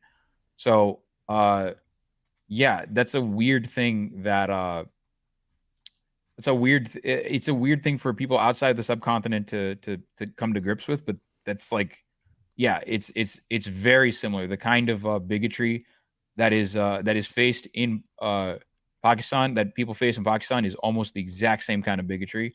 It's in many ways it manifests the same kind of bigotry that Indians have to deal with. It's the same kind of bigotry overall. Wow, that's interesting. Okay, and also, sorry, I want to add one more point. Oh no, feel free. So there's a feedback loop, right? So whenever Hindus are attacked, or Hindus or Christians are attacked by fundamentalists in Pakistan, the Hindu nationalists in India weaponize that to say, oh, well, fuck Pakistan. Pakistan is this is why we need CAA, NRC, right? And when Hindu nationalists attack Muslims, well, the Muslim fundamentalists in Pakistan weaponize that and say, well, see, look at what India is doing. Look at these Hindu nationalists. You cannot trust Hindus. So it's a feedback loop. It's a horrific feedback loop. It's a bloody horrific feedback loop. I've talked to like Pakistani progressives, and we've talked about this extensively. Like, this is just completely, North India and Pakistan especially, but India and Pakistan, they have quote unquote beef, but they're nearly like, they are parallel universe versions of each other. They're the same kind of country. They're post-colonial states that were in, you know, wherein the borders were in large part brokered by an imperialist power, like by the Brits, UK. No offense, Kavernacle. No offense, Kavernacle, but yeah, my girlfriend's granddad, he fled the partition. I forgot where he was exactly, but he was a Hindu, lived in what would become Pakistan. Hindu, I don't know what they were, but they tried to kill him, and he was saved by a Persian family, took a flight to the UK and stayed, and like it's just no. To be honest, I identify my Irish background, so I don't take offense. But yeah, don't identify as a Brit. Well, if you don't mind, there's another guy. Okay, so there's another super chat that I want to address. There's a guy. Yeah. Okay. Let's see. Yes. Hey, wait 1 second, because I need to make my dinner quick. So I'm just gonna I'm gonna head now. Yeah, feel free. But one. So thanks so much for having me, guys. Had a lot of fun. And Arun, I learned so much. Like, actually, I thought I knew about Indian stuff because, like, when you were talking about God say, I was like, oh yeah, I know what he's talking about. Like, but then you just started going on. I'm like, holy shit, I don't know anything about Indian politics. So thanks so much. I really enjoyed. Like, I just your brain isn't like it isn't broken enough. That's the problem. Yeah, like some of the stuff you were saying, like literally couldn't even believe it. But no, thanks so much, Matt, Mike, and Lance, and David, if he's listening from somewhere, and Rebecca, of course, although they're probably not. But yeah, thanks so much, guys. Be happy to come on again one day if you'd have me. I really enjoyed it. Oh, yes, we definitely got to do it again. Yes, for sure. Absolutely. And just pray for the UK, but Labour gonna win the election, but then I don't know what comes next. But Nigel Farage, apparently. Yeah, Nigel Farage. Yeah, so we're crossing our fingers for you all. Yeah, have a good weekend, guys. You too. When's the election again? It's July 4th, right? Yeah, Independence Day. I take offense as an American. What a great day for them to. The day they took a massive L, they should. Yeah, of course. Take another L. Exactly. Yeah. No, thanks so much, guys. Maybe you should come on again. Maybe you should come on again around then. It's only in a few weeks, but maybe that'd be perfect. Yeah, afterwards or just before, like you can probably see my schedule is absolutely unhinged. So I am up, and like I'm not going to bed or anything right now. So all right, well, hit us up when my dinner. Yeah, hit us up when you can. Yeah, no problem. Bye, all right, guys. See ya. All right, yeah, take care, Cav. All right, so I think it's from P-Man, right, Arun? Yeah, Arun, can you talk about Periyar in Tamil Nadu? Okay, so Periyar, his real name is E.V. Ramaswamy. So Periyar is actually a guy that most people outside of the subcontinent, actually outside of India, don't know about. So Periyar is actually an anti-caste reformer, and he was the head of a movement called the Self-Respect Movement, and it's part of the overall Dravidian movement in Tamil Nadu. And it was a strongly anti-caste movement that was, in the early 30s, 50s, it actually started around British colonialism during the British colonial times. And what in particular, one of the biggest issues in Tamil Nadu is if you look at the British administration and you look at the jobs and the job breakdown that, the population had. So the way it worked was that Brahmins, who basically had, they were 2% of the population, they held most of the administrative jobs, like 50 to 70% of the administrative jobs under the British. Now, the reason is the British specifically plopped them there, right? Because they were the British, in a sense, reinforced the caste system in India, right? They made it worse. They did two things. They actually made it like worse weaponize overall. it, you mean? What? Like weaponize it, you mean? Not weaponize it. They reinforced it. So okay. What I mean by that is, so it was actually under the British that the caste census was made, right? So the first caste census was actually really codified under the British, right? And so that's when we kind of began to realize, like, okay, these are these castes and these are how many clerical jobs that they might have. And one of the things that we realized at that time was that Brahmins had a damn near monopoly on all the jobs. You have to understand, Tamil Nadu is they're 2%, like 2% of the population are Brahmins, Tamil Brahmins, and comprising of two castes, Ayers and Ayengars, right? But these guys held most of the bloody positions under the British administration. So Periyar and the framer of the Indian Constitution, Dr. B.R. Ambedkar. So B.R. Ambedkar is doing a lot of his work in the north and in Maharashtra, which is his home state, and Madhya Pradesh there. So in Tamil Nadu, E.V. Ramaswamy, aka Periyar, comes along, and he starts basically agitating, and he starts basically doing, I guess, ground level praxis in a sense. In a lot of what Periyar did was actually just ground level practice. So he actually did this thing called he actually encouraged people to do live-in relationships, which in the 30s was fucking unheard of, right? Like they're called so there's a distinction between love marriages, which is what we in the West would call marriages, right? Because most people, it's the norm to just find a girlfriend, like fall in love and then get married later on at some point, or whatever you want, right? But in India, most marriages to this day are still arranged, right? And marriage is actually the main way caste is perpetuated in India. It is through caste endogamy, right? So Periyar comes along, and one of the things he basically says is like, well, fuck this shit. Let's do live-in relationships. Do live-in relationships. So feminism was actually a core portion of Periyar, of Periyar's movement.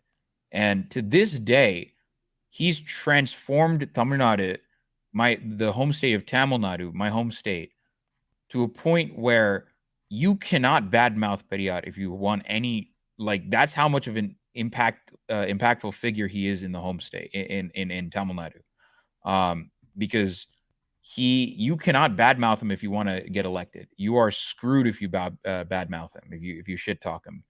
That's how much of a profound impact he had. He basically managed to break the caste monopoly. He and many others, along with people like Anadure, and and other figures at the time that were part of the overall Dravidian movement. They managed to break the caste monopoly that the Brahmins had to a certain degree, not all of it, obviously, but they managed to basically advocated in such a way where Brahmins didn't have the kind of monopoly in Tamil Nadu that they still have to a much greater degree in the north. In Tamil Nadu, if you go to like Madras High Court and stuff, you go to the High Court, is still going to be overwhelmingly Tamil Brahmins and whatnot. If you go to, if you go to national level politics, most of the people from Tamil Nadu in national level politics, they're going to be Brahmins, right? The biggest examples are Jay Shankar, the foreign minister Jay Shankar, finance minister Nirmala Sitharaman, former Rajya Sabha MP Subramaniam Swamy. They're all Tamil Brahmins. Most of the people that are in national level politics that are like in the BJP, that are like in like these sorts of parties, especially in the BJP per se, they're going to be Tamil Brahmins. A lot of these guys are going to be Brahmins, and a lot of people in the courts are Brahmins because of the institutional power. And for a long time, Brahmins are like, they were by societal norms, they were the only class of people. They were the only castes that were allowed to get an education, in a sense. They were the only ones that were allowed to read, and literacy at that time meant literacy in the Sanskrit language, right? So they're the only ones for a very long time that were able to they're the only ones that were able to actually get a decent education. That's why they monopolized it for so long. And Periyar comes along and he says, fuck you guys. Like, we oppose Brahmanism. We oppose all of this, caste hegemony that the Brahmins have imposed upon us. And he basically develops this anti-caste movement called the Dravidian self-respect movement, because it's about the other castes of Tamil Nadu basically gaining self-respect. That's the whole idea behind it. And so, Periyar is a pivotal figure that I don't think is really talked about enough. A lot of the social welfare policies that you're seeing in the Congress manifesto can ultimately be traced back to Periyar, in a sense. You can kind of trace it back to two people, Periyar and Anadure, C.N. Anadure, who was the guy that took these Dravidian politics into electoral politics. Because Periyar, basically, his ultimate, which is actually it's a stance that I believe, I personally believe, and I'm personally speaking I'm more sympathetic to the anarchist school of thought, but he basically said, I'm not going to wait for a political party. We're going to make change here on the ground. And he did actually cause a societal shift in Tamil Nadu just by staying in the grassroots. He's an incredibly pivotal figure that actually most people outside of most people outside of India has never heard of. Now, in northern India, he's shit talked because a lot of the people that are shit talking him in North India are Brahmins that didn't particularly take too kindly to his words, because he's directly challenging their hegemony, and the Tamil Brahmins are not particularly fond of this guy, it's just like Brahmin tears, like womp womp. Womp womp. What are you gonna do about it? Yeah, that's interesting. Good question, P-Man. That was great. Okay, I think this is for David. I'll go ahead and just read it. It's from B Clarity Carlton Martin. $2. You're all half my age. One love. Well, hey, thank you. Thank you for making us feel young.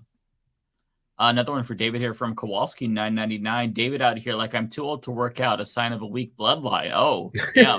Kowalski's throwing down. And you call yourself a mighty man of valor? Shakes my head. Get me your address. I'll send some HGH. It's not too late to get jacked. Damn. Kowalski's coming in hot. Okay, we've got Infinite Content with $5. Thank you, Infinite.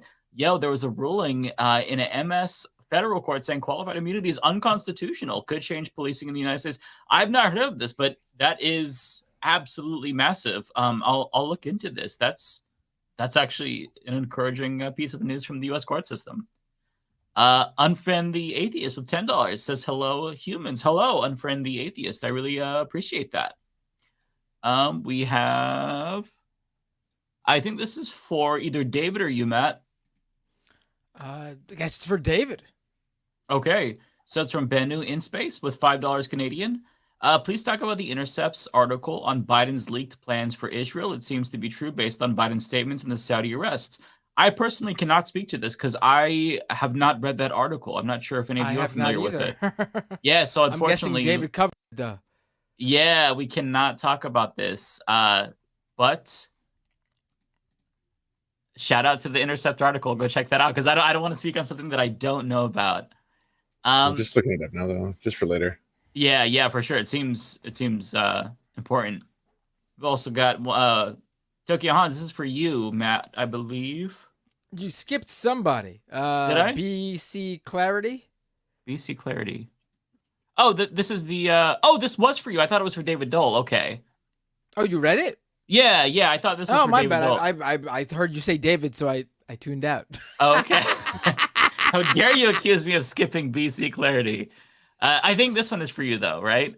Yeah, Tokyo Hans with a super chat. As Cav mentioned, politics going back to the 80s and 90s, culture wars in the UK and US. They might as well bring back Crystal Pepsi. I miss it. Right. I mean, it would be one of the bonuses, right? I mean, there also Saturday morning cartoons of the 80s and 90s. I enjoyed tremendously. Bring those back. Yeah. I mean, I guess with the X-Men back on Disney Plus, I already got one of my faves. But bring back the Sonic show with Princess Sally. That was good. Give me the Pee-wee's Playhouse show on TV, so I don't have to go find it on whatever streaming platform it's on now. It always changes. What other? But you get the gist. This is either for you or David, Matt. It is for me. Winners and losers with a super chat. Hi, another 38 minutes of Tell the Truth Jank. My doc about TYT's union is out. Ooh, gets into the working conditions we faced and why we organized in secret. Oh, this is from someone who worked at TYT. Winners and losers. Okay, interesting. I'll have to check that out. Check that out. Yeah, thank you. Okay, another one for you. Not for me. Oh, okay. So it's for David Doel. Tokyo Hans with 1,000 yen. Here's a little something to a fellow dad. If a three-year-old. Okay, see, that's how you should have known it's not for me. I don't have any 3-year-olds. My kids are 5 and 8. Okay. I tried picking him up the other day and threw out my back. Just turned 40, and it isn't starting out well. See, I have to push back on this. I wish David was still here when I was able to do it. I thought we'd This episode really we went deep into when Cav was on into UK and then deep into India politics. This is like the most substantive episode we've had in such a long time. Yes, this was a really so now I'll get to the silly stuff. I have to push back on David here and say that yeah, I'm feeling my age, I guess, physically, but I also, as long as you keep active like I do, and David apparently doesn't. Shots fired. You don't have to be in bad shape. All right, so we have Nadia, new member. Thank you so much, Nadia. Appreciate that. Welcome. We have a couple from Michael Gregory for me. This is $5 Canadian. Apparently, the Japan Communist Party has had double-digit seats in Japan's parliament. Okay, interesting. Known as the National Diet. Another one, I have given a lot of super chats.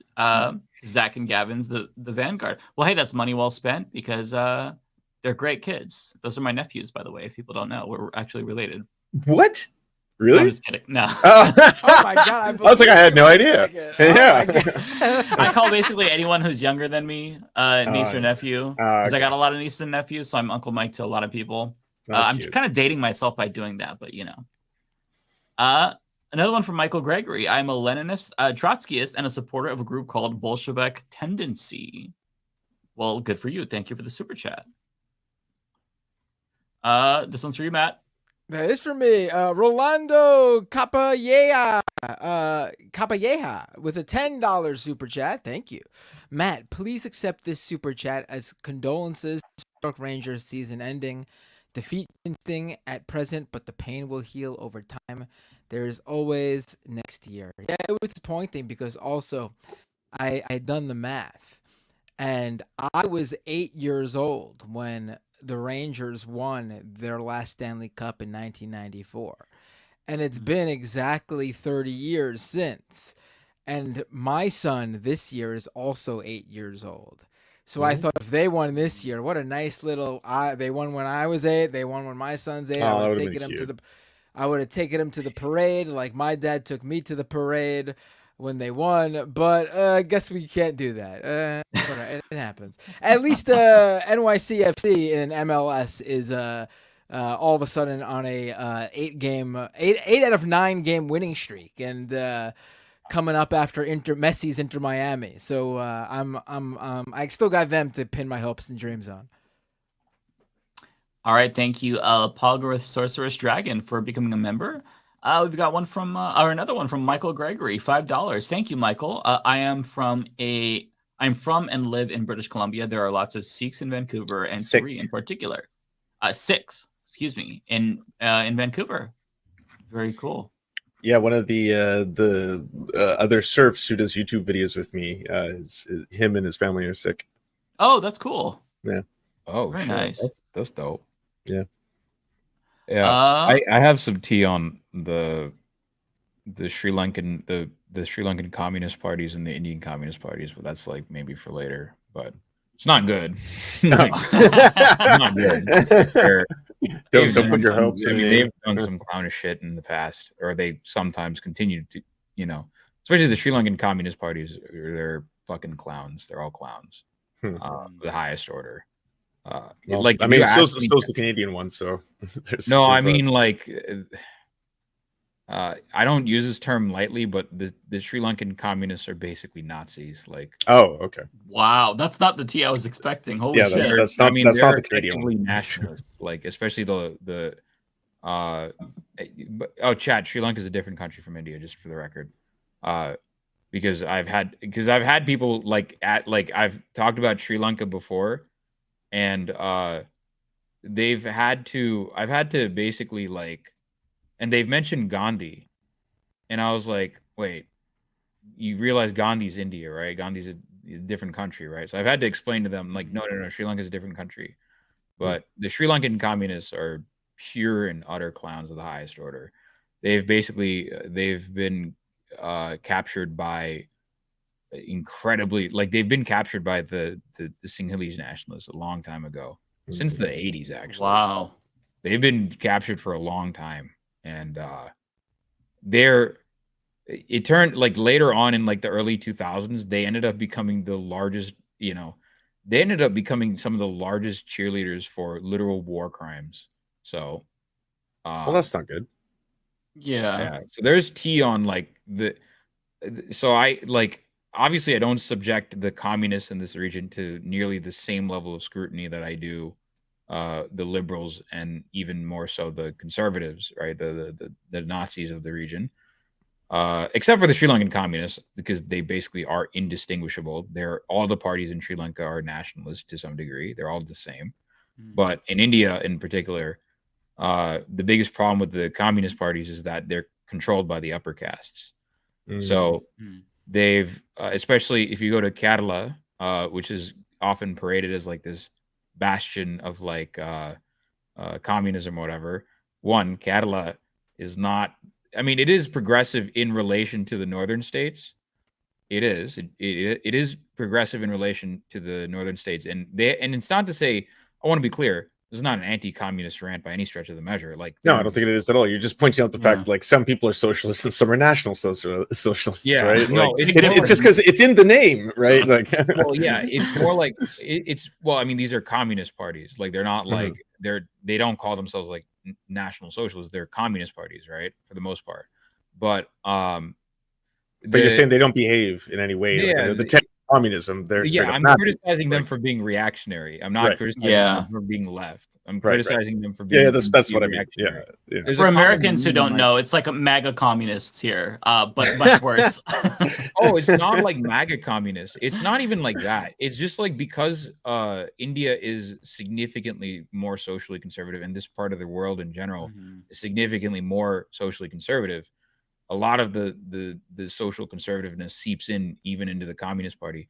Like, caste is such an unavoidable reality in India. Like, so a great example of caste being unavoidable is that religions that are not originally from India, including Islam and Christianity, also practice caste in India. So even if you convert to Christianity or you convert to Islam, you're not immune from caste. You're still discriminated on the basis of your caste. So there are such a thing as Dalit Muslims, and there are such a thing as Dalit Christians. Right. So you cannot escape your caste, even if you convert. Right. Wow. So you are viewed as untouchable, even in that sense. So there are, for example, upper caste Muslims in India that will not allow Dalits into their mosque. Right. There are upper caste Christians that will not allow Dalit people into their church. Sikhism, Sikhi, is a religion that on paper outright denounces the existence of caste. In fact, the reason that people take the name Singh in Kaur, if you're a Sikh, is it's so that you don't keep your caste name, right? Oh, that's the reason everyone is named Singh in Kaur. You're not supposed to keep your caste name.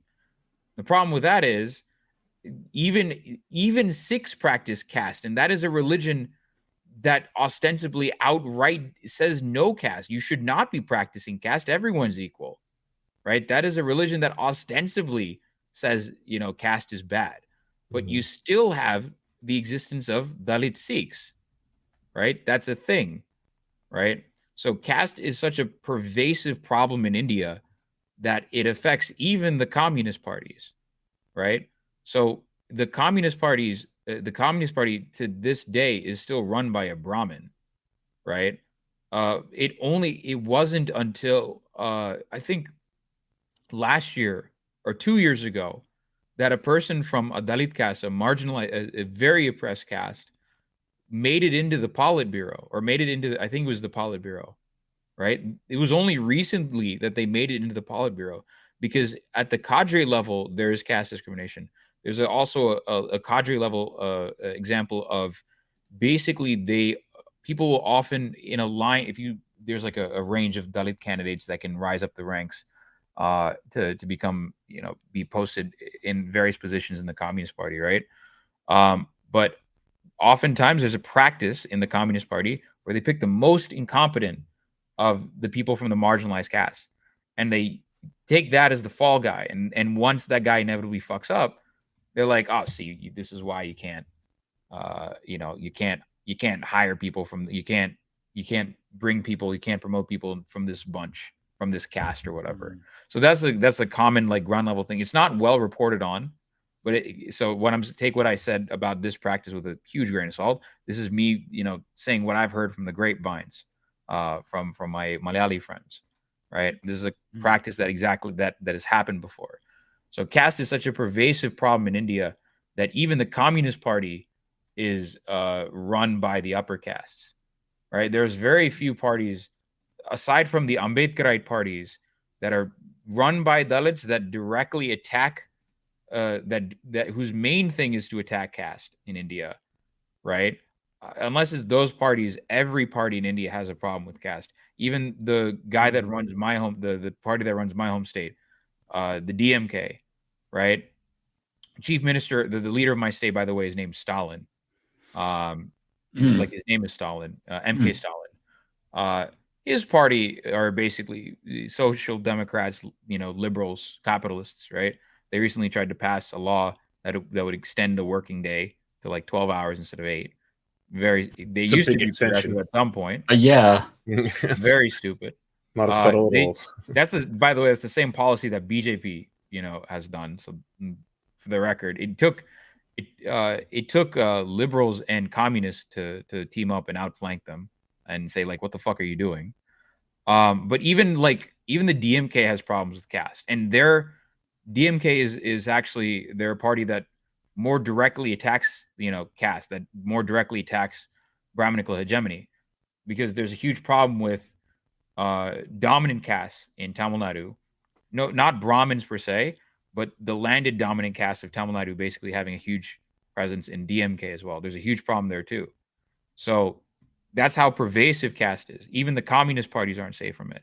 Even progressive movements are not safe from this, right? So you'll have communist, thinkers and speakers and whatnot, and they're all Brahmins, right? West Bengal has the exact same problem, right? West Bengal is the other main state that has been run by the communists, the CPIM in particular, right? They have the exact same problem. They have for a long time, the CPIM was run by, landowning castes and Brahmins for a very long time. It's always been this way. So that's basically the T of the communist parties in India. It's like they're effectively captured by the upper castes, right? In India, CPIM is even like they don't have any traction whatsoever, even though they're headed by a Dalit person. CPIM has no traction whatsoever. CPI has no traction. CPIM is they're the most popular party, the Communist Party in India, and probably in the subcontinent actually. But they're run by dominant castes, and they're run by upper castes. And so when you bring up caste issues, they're like, shh. For example, just recently in Kerala, the Devaswam minister, cultural minister of Kerala, faced caste discrimination in a temple, right? It was earlier this year, or it was like earlier last year. And the Kerala government, which is run by communists, they're like, oh no, our Devaswam minister got, discriminated by his caste. He's a Dalit dude. He got discriminated by his caste. He's like, oh no, what do you do? And then guess what the communists did? They did fuck all about it. They did nothing about it. So it is so pervasive. Like, it is so incredibly pervasive in India. That's how. Was Jayalalitha any good? Fuck no. The answer is next super chat. Was Jayalalitha any good? Aside from some of her welfare schemes, fuck no. No, she had a crazy cult of personality, and she had an incredibly oppressive environment in Tamil Nadu. Fuck no, she wasn't. She was an awful chief minister. She's literally one of the worst, if not worst, chief ministers of Tamil Nadu. Okay, there's a dude who Modi's cult of personality is already bad, right? But Jayalalitha Jayalalitha is a former chief minister of my home state, right? She died I think several years ago or something like that. And the thing with Jayalalitha is that she had such a crazy cult of personality. There was a dude, this got pressed. There's a dude who just to simp super hard for her, he had himself nailed to a cross. There's a karate teacher. Unironically, that wanted to simp so hard for her. He was like, I love you, Jayalalitha. I love you so much. I love you. You are my favorite. You are my favorite, chief minister. You are the greatest. And her nickname in Tamil Nadu that we call her, well, I don't call her that, but people that her supporters call her is Amma, which means mom. They call her mother, unironically. They call her mom, right? That's her nickname. Her nickname is mom, right? So they're like, Amma, I love you. Mom, I love you. And then they literally, this karate teacher fucking nails himself to a cross and he passes out from the blood loss. I mean, the game's the game, Honestly, respect to him. No. And the funny thing about the entire thing is Jayalalitha got caught wind of that. And then she wrote a letter to the guy saying, you are incredibly creepy, sir. Please never do this ever again. The dude got a straight letter from the chief minister herself saying, yo, you're simping a bit too hard. Please. Yeah, I would say too creepy. Yeah. If there's a bar, that's too far. He crossed so many lines. Oh, Jesus for you, baby. No, don't do this. Crazy. Don't do this shit. Oh my God. Like I said, our politics are next level crazy. Like it's just is like our movies are crazy, our politics are crazy, our news is crazy. Goddamn. It's entertaining though. I guess there's one it's thing. Deeply entertaining. Like that's the one saving grace about Indian news. Like I like it's just deeply entertaining. Okay, I think we're here, and I want to say that this one is for also Matt. I think I'm gonna drop, guys. It was great. It was great to be here. I appreciate you guys for having me. Thank you so much. It's a pleasure having you Thank on. so much. Thank you for coming. Explaining. Yeah, It it was was, great having you. Any Again, episode where I can sit back and learn. A, I love it because I'm learning, and B, I love it because I'm not doing any work. Binder just likes unpaid labor. That's what you're into. Yeah. I'm here as a viewer almost. This episode. I love it. And the viewers are clearly love it because we never have 1,100 people still watching past like 8 o'clock. So really appreciate you. Yeah, if you guys educating want to everyone. learn just more brain rot and you also want to partake in just perpetual madness, you should follow me. Like Absolutely. If you Go want do to, it. yeah, if you want to just like partake yourself and you want to slowly lose your mind over a protracted long. Oh yeah, Hansi, I already read your super chat a long time ago. That's wild. But yes, I cover South Asian politics over at twitch.tv/ArunAnnow. I'll be live. I think I'll definitely be live this weekend. That's when I stream. I stream weekend mornings, 10 a.m. Eastern Standard Time. And I usually go for however long. Usually weekdays, I haven't streamed all that much, but the previous week I started doing video games a little bit. Paper Mario just released, so I'm playing that. Hell yeah. And on top of that, this Monday, this Tuesday, Monday was the Indian election, so I had to cover that. And there's clips of me. Actually, if you want, I can send you like an example of like what the Indian news coverage was like just to give you an idea of like what I was like staring at for like 7 hours. Because it's also pure. This is also just pure insane. It's just also pure insanity. Let's see if I can't find it. Here we go. Let me see. Share. I think it's this. This is also pure insanity. Wait, why is this muted? Yeah, this is the election coverage, just for the record. This is me reacting to the. Do you have control, Mike? I don't know. I don't have. Yeah, I could bring it in. Give me 1 sec. Yeah, this is me on Twitch. Like this is me at 2 in the morning, 3 in the morning, covering the elections.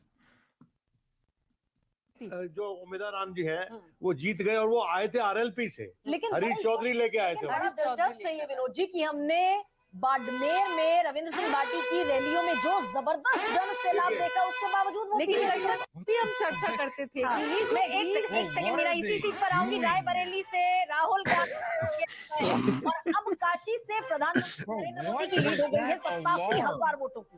Nripendra Mishra के बेटे जो कि principal secretary थे प्रधानमंत्री के, उनके बेटे आगे दिख रहे हैं। रायबरेली से राहुल गांधी जो उम्मीदवार राम जी हैं, You know what they were doing? You were getting sleepy, and that alarm woke you up because that was very strong. Yeah, that literally was. Yeah, I was like getting sleepy, and I was like, "What the fuck, bro? What are you people doing?" Like that's how Indian news. That's normally how that looks. By the way, if it looks like it's just thought machines, and it looks like it's too much information overload, like it was made for my ADHD. I'm like, oh, there's so much to concentrate on. There's so much going on all over the place. It's colorful. Like, that's how it is. That's how it always is. Like if you want actual like sane stuff, you have to go independent. Like if you want quiet like stuff that you would see like just normal election coverage, you'd actually have to go independent. Indian news is like they do this all the time. I love it in a way, but like it's got to be exhausting at some point. But it is great. Don't do it at like 3 a.m. and like don't do it at 3 a.m. It's too much. But anyways, thank you guys for having me. I appreciate it. Thank you so much. Yeah, if you want to ever have me back and just shoot the shit, absolutely, give me brain rot, cover something, yeah, hell yeah, be on. For sure, yeah. Appreciate it. Thank you so much. Have a great night. All right. Yeah, we had some great. It was quite the episode today. Yeah. Yeah. Alrighty. I think this is you, Matt, or David. It is not for me. Alrighty. So, to David Doel, CD $5. Have any of you discussed what's going on with Marilyn Mosby? As progressives, we need your platforms to highlight her and urge a Biden pardon. The name sounds familiar. I don't know enough to speak on it, though, but I'll look into that because if it's something that is urgent, which seems like it is, then yeah, I'll this is the story I was thinking of. So it's about a former Baltimore City prosecutor who achieved a national profile for charging police officers in a black man's death and was spared prison time and her sentenced Thursday for perjury and mortgage fraud. This is basically, I don't know if we talked about it like maybe 4 weeks ago briefly, just for a little teeny bit, but I didn't know there was new developments. Yeah, I'll have to look into that. That sounds really interesting. Thank you for the recommendation, CD. I have one from Rochelle Dingra, $4.99. Thank you so much. Watch the documentary Final Solution. It's about what happened in Gujarat. It's long, but worth the watch, and maybe uploaded to YouTube. Okay, yeah, that's. Thank you for the recommendation. I'm sure a lot of people now want to know more. So yeah, nice to know what is good and what's not. Okay, so we've got one from Cosmere Dragon here, either for David or Matt. This is for me. Cosmere Dragon with a $10 super chat. As a Florida boy visiting NYC for the first time, do you have any suggestions on things I should see other than the obvious tourist destinations? Interesting. I would say Sleep No More, but it just closed down. I love that. It sucks. Can't recommend that. Yeah, it would depend. For me nowadays, it's like, I mean, food recommendations. I give you food recommendations in terms of like things to see and do. Like, hit up the touristy stuff. But then for me, it's like a specific events that happen. You know what I mean? So, you want to check out the usual tourist things. You want to check out the Empire State Building, Statue of Liberty, blah, blah, blah, blah. If you want something fun and free, the gardens that are built on those railways are really cool in the meatpacking district. Those are a really fun tourist thing to see. That's not going to cost you any money, unlike a lot of other things in New York. Oh, also the speakeasies. There's this place that sells like these unreal hot dogs, and then they've got a phone booth inside the place, and you talk on the phone, and then you're like Swordfish, and then they let you into a secret speakeasy back there where they have like this off menu, and that's also really cool. You've probably seen it on it's probably better to ask someone who recently came to NYC. Other than me, because I don't even know what stands out here anymore. Like also, where are you going in NY? I'm guessing you're going to Manhattan, right? If you're planning on going to the outer boroughs, let me know. But yeah, I mean, catch a Yankees or Mets game while you're here. Food Try to get in wise, the audience of Total Request Live. I hear that's a hoot. So oh yeah, that was a big thing back. If you're also traveling in a time machine, be sure to check out. You're welcome. You can go see John Oliver. Go watch John Oliver. It's free. Oh, there you go. Yeah. Right. Yeah. Dave from Jamaica is in the chat telling me to tell him about the Malaysian chicken joint, but that's in Flushing, Queens. When Dave from Jamaica came for a visit, I told him to meet me in Flushing, Queens, and I showed him a good spot.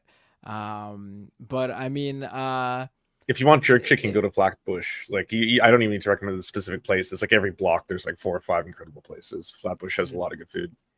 Right. It's yeah. Check out the High Line. That's something to do. I actually have not been, but I hear it's.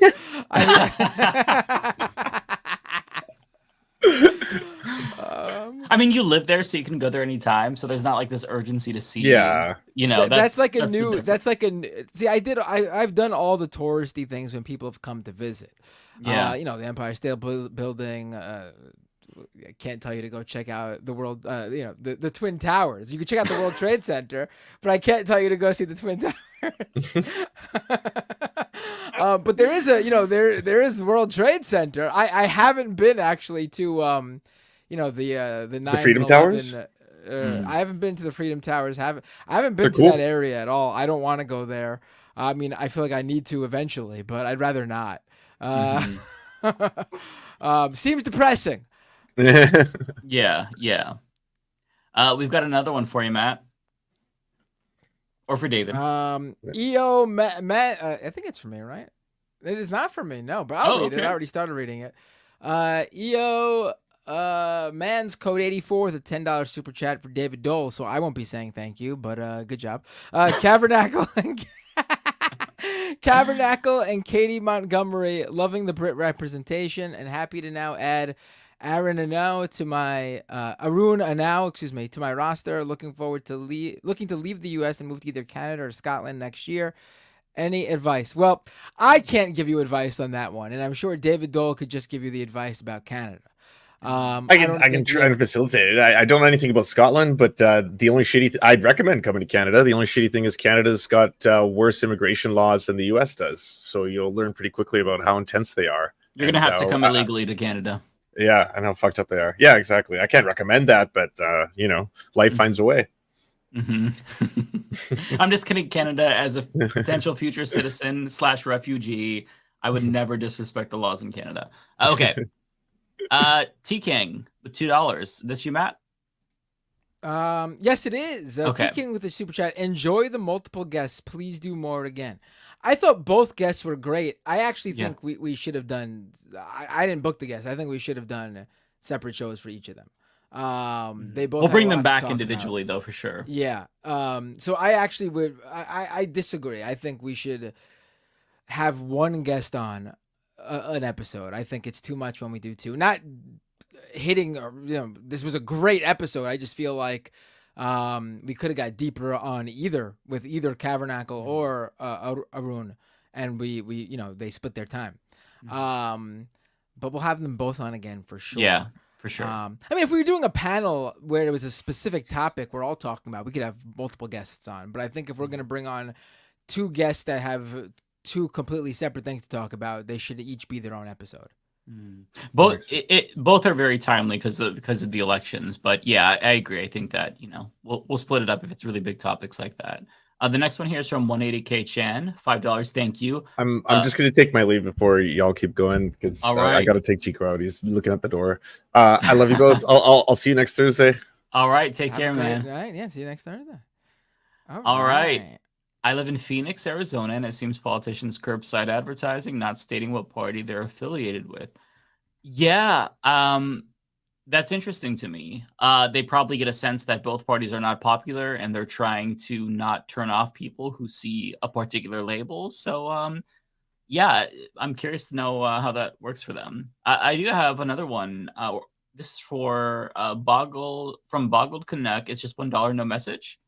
There's a follow-up. Okay. $10. Thank you, Boggled Connect. Oops, let's try that again. Search up Rob Snyder, Regina. You'll love the results, Mike. Best. Let me do that really quick. Rob Schneider Regina.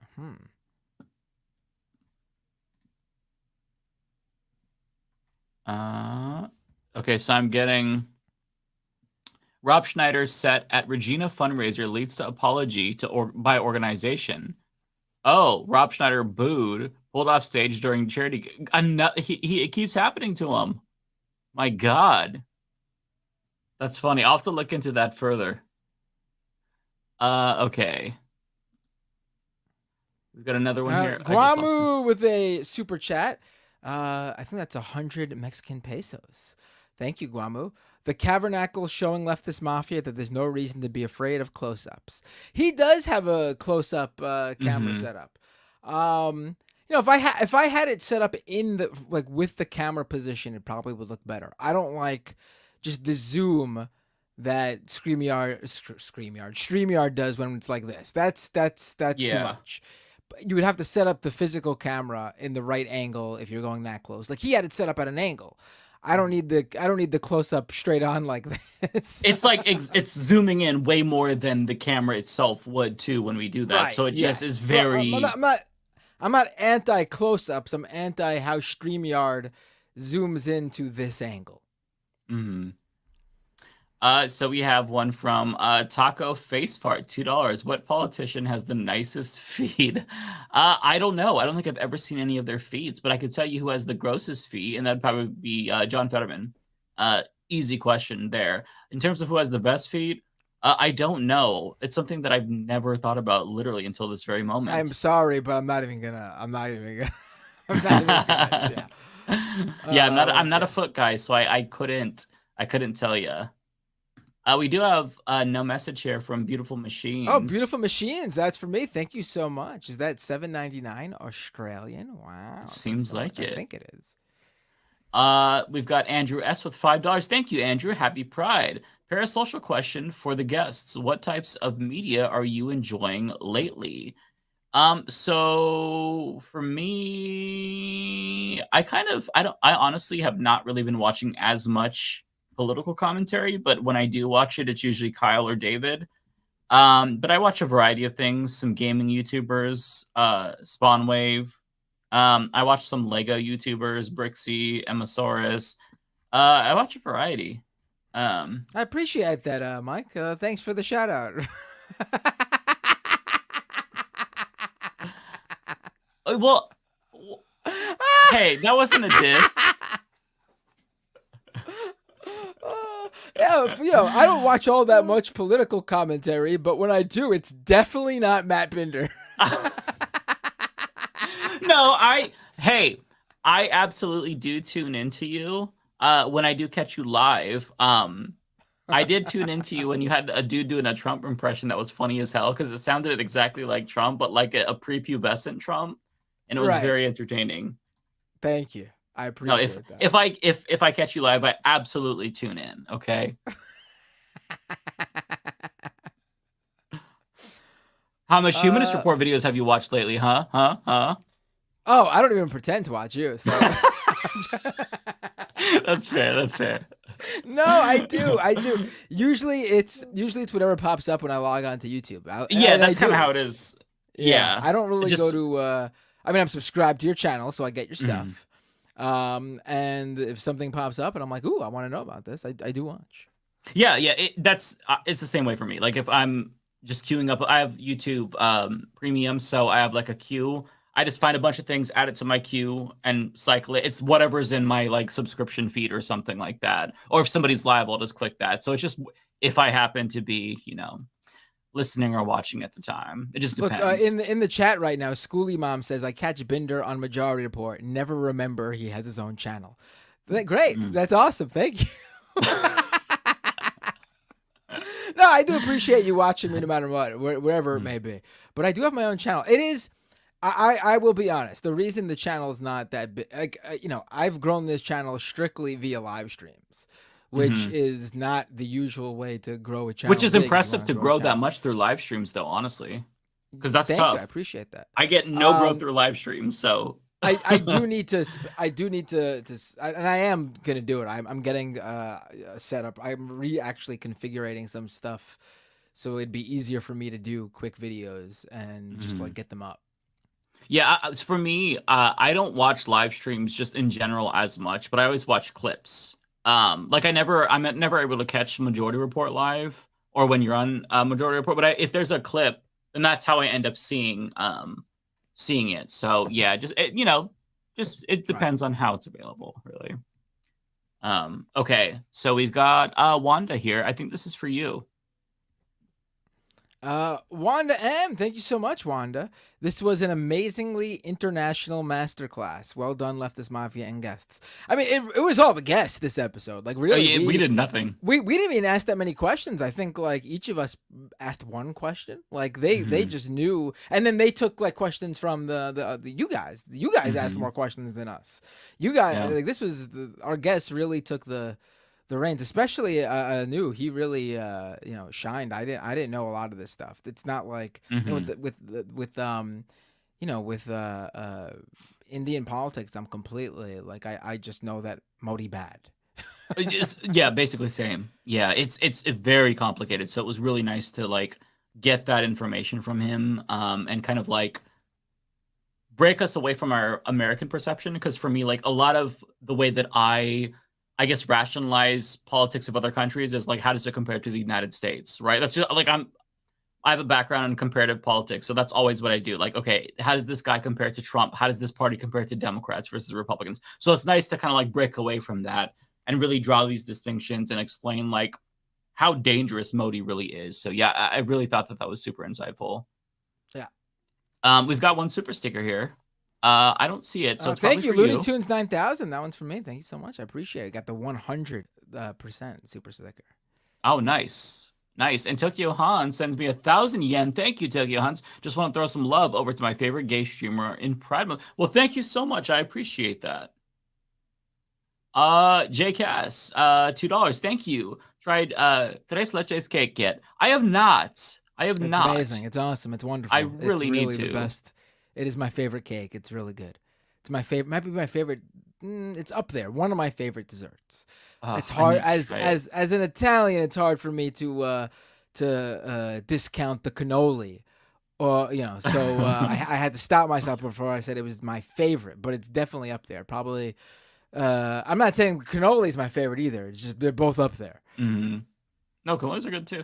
Yeah, I'll have to try. You know what? If I do try it, I'll get back to you. There is a new place that opened. There's a number of different types of tres leches, from what I understand. Based on, I live in Queens.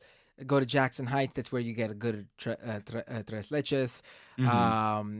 But there's each, depending on where they're from, the concept of the cake is the same, but the style is different depending on where the background of the restaurant. The best one I've ever had, it was from a Colombian restaurant. Okay. Yeah, as soon as I can, I'll try it. I feel like I'll have a chance to try it soon. Hold on, someone in the chat just said cannoli are Sicilian, not Italian. It's the same thing. What are you talking about? Okay, I think this is for you. Tunbosin with a super chat. When your governor is so finicky, they dumpster a 20-year transit plan made to gridlock traffic and emissions. Hochul is a muppet and duck Eric Adams. We talked about it a little bit on the Majority Report today. This is insane, and I feel like it's too late to sort of go into this now. Maybe we'll talk. This is going to be an ongoing issue, so maybe we'll dive deeper into it next week. But basically, there was. Are you familiar with what happened here, Mike? No.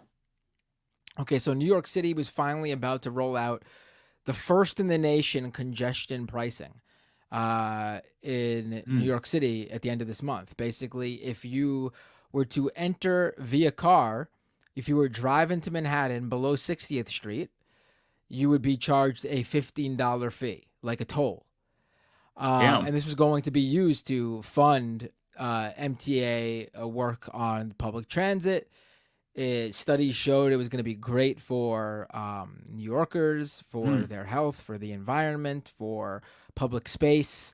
And this was ready to happen. And then all of a sudden, Kathy Hochul comes out yesterday and says that she's scrapping it. It's postponed indefinitely. Oh, just wow. like that. It's unclear exactly why. Their reasoning is it's going to hurt small business. It's an excuse they use for literally everything. Tourism isn't back to where it should be due to COVID. What about the working class who drive into the city? There's no working class that drives into Manhattan that isn't like doing it for their job. And then that means their employer will pay for the fucking toll. I mean, no one drives into Manhattan for work during the weekdays at the very least. And even Saturday and Sunday, they don't really. Every worker takes public transit, especially in Manhattan. I have a car in Queens because I'm far out in the outer borough here. I'm in Eastern Queens, which is like close to Long Island. And I have a car to get around here. I maybe drive to Manhattan because a family member lives there. Maybe 6 to 10 times a year. And it's only on Sundays because there is parking on Sundays around that family member, because it's no parking the rest of the days of the week. That is the only time I ever have driven into Manhattan. So the idea that like people are regularly driving them in Manhattan is just ludicrous. Unless it's a business, which that's where the revenue is going to come from. It's totally unclear why she did this. It's a cowardice, worried about a certain voter demographics, maybe. I have no idea. Apparently, there's speculation that Hakeem Jeffries was working in the background to get her to do this. It has been her last-minute move, which isn't entirely clear if she even has the legal authority to do this. There's gonna be legal challenges, but everyone I've seen, myself included, but everyone I've seen, from local politicians to New Yorkers, are against this move from her. The only people I ever saw against it are people from New Jersey and Long Island, really. Staten Islanders too. But really like people who don't live in like New York City proper. I'll have to look into this because that sounds really fucked up. Was it was it passed through a bill and she just like axed it? Oh, this has been planned for decades. There's been numerous studies. It passed like all the different like legislative like city counts, all the stuff that needed to pass. Numerous studies, all the agencies that the boards that needed to give the approval, they all gave it. The MTA had approved it. This was going to roll out. Just years of work just gone. At the end of the month. Wow. There's like stacks of studies. She 2 weeks ago was talking about the how brave it is that this is going to be done. Oh my god. This is so last minute that even she flip-flopped in a span of just a few weeks. It is the most unbelievable thing I have ever seen. In terms of like I just can't even. I don't even understand. That's like, so weird. Yeah. Like, that's an abrupt shit. It was so last minute that someone had posted that they received an email from EasyPass after she made the announcement, with an update about what to expect as a commuter when this rolls into when congestion pricing rolls into effect on June 30th.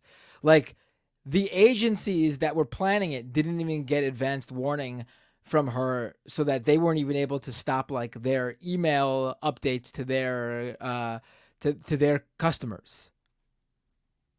That's wild to me. Jesus. New York Democrats, man. I'm telling, like, people really think like, oh, you live in New York, progressive. No, we really have some so of the worst, bad. Really, they are the most seriously the some of the worst Democrats in the country. Yeah. Okay, so Wanda with $1.99. Thank you, Wanda. Congrats on your new book. I ordered it today. That's so awesome. Thank you so much, Wanda. I'm excited to hear your thoughts on it if you get a chance to read it. Thank you so much. Still Alive with $5. Thank you. A non-serious question for y'all.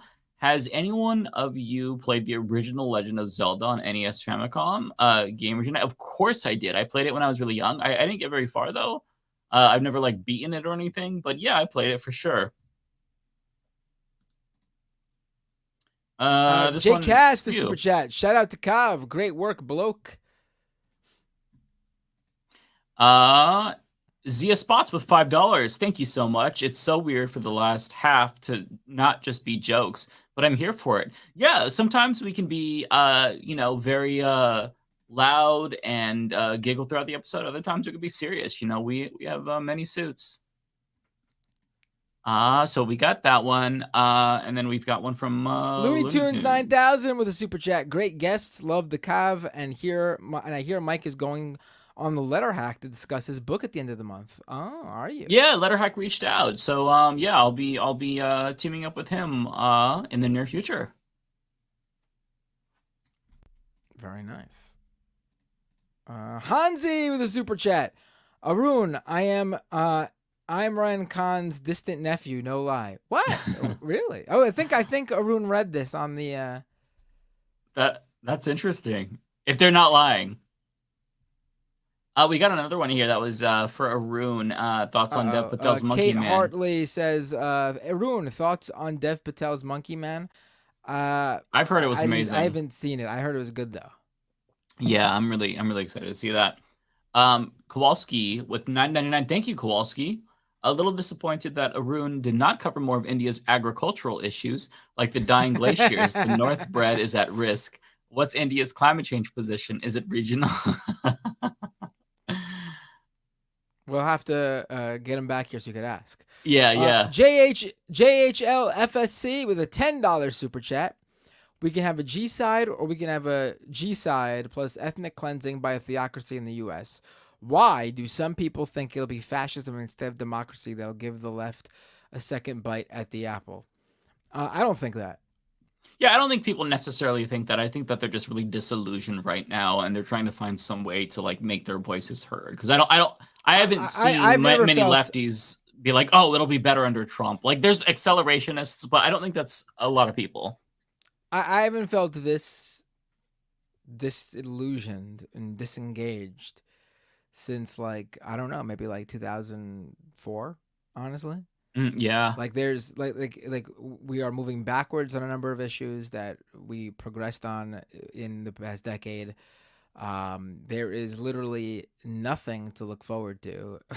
I hate to be doomer here, but like, I'm not saying everything was hunky dory over the past decade, but like where we were losing on one issue, there was a completely separate issue that was on the up, like that was on the rise, like going in our way. I don't see that right now. There's nothing. It's over. Give up. Yeah, I mean, I feel the same way. It's just really, it's a very discouraging time in politics where everything's kind of going to shit. I'm hoping it turns around, but I'll hope in one hand and shit in the other and see which one fills up faster. Okay. Next one here. This one's for you, I think. No, it's not. Oh, so it's a David Doel one. Okay, Randall Smith. Oh, wait, it is for me. I'm sorry. I missed it. I'm sorry. Randall Smith, the super chat. India is a good place with bad leaders like the USA. Listen, all of these places are broadly good places. Like you can't blame the people and for what's going on in a country due to their government. Yeah, you can never ever define a state by its government because I mean, there's really not very many good governments in the world, if any. Right, like there's no such thing as like a bad place due to like the region and its geography and its like broader culture. Mm-hmm. There's always something that they're contributing. Yeah, no, that's a great sentiment though, Randall. JHL says except Israel. I mean, listen, there are good people there. I mean, there's Yeah, of course. Again, the same thing does go for Israel. But I get it. But yeah, I mean, they're in there. There are people there who are, you know, who don't agree with what's going on. They're in their America post 9/11 phase. So you don't want to look at public opinion polls right now, just like you didn't want to look at American public opinion polls back then. Omega Shenron Dragon with $5. Thank you, Omega. Hi all, our guests today are criminally underrated. Agree. So much international politics, so much history. Also, have you reached Fishman Island yet, Mike? Literally, the last episode, they just reached Fishman Island. Of course, referring to One Piece for those who don't know. So I'm very excited to see where it goes, because this new era in One Piece has been incredible. Kuya Damon with a $10 super chat. Happy Pride from a Gaysian. Caught a bit of your coverage of your Epoch Times yesterday. They got weird billboards here in California saying #1 trusted news and a random guy's pic with no name underneath. Wait, I think I've seen this. They're very dystopian looking and just very bizarre. Hold on. I've seen them on Reddit. Is that not so insane? Oh, I gotta pull this up. It is really funny, actually. How do I even here? I'll just send it to you, Mike, and you go pull ahead. it up.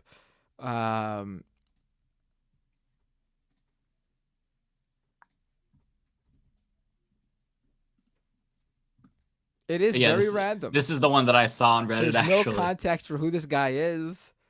He's not very descriptive in any way. Like, he's just very so weird. Like, what's going on here? Who is this guy? He's the most I've seen trusted this guy face in before. He's news. like one of their hosts or whatever. But obviously, there's no there's nothing. Yeah, it's very strange. The guy's name is Joshua Phillip. Oh, okay. They might want to at least put his name under it if they Senior investigative reporter. Investigative reporter.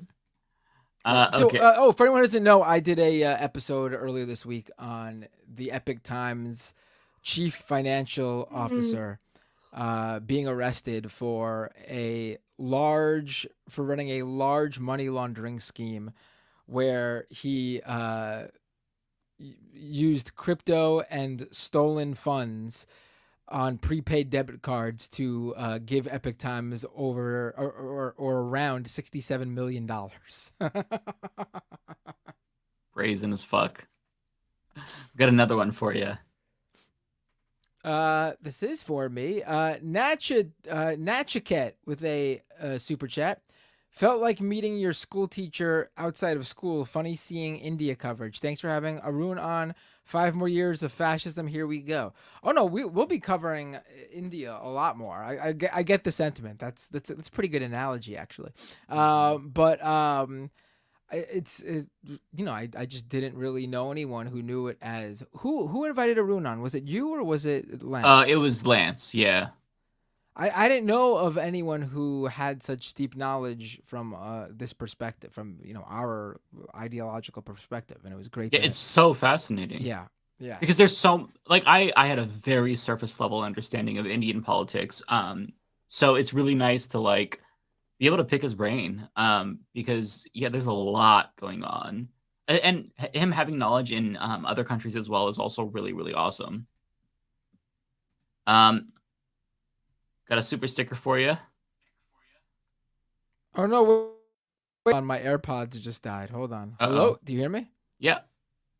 All right, I hear you through one of them now. Okay, we could keep going. We could do it. You got to charge one.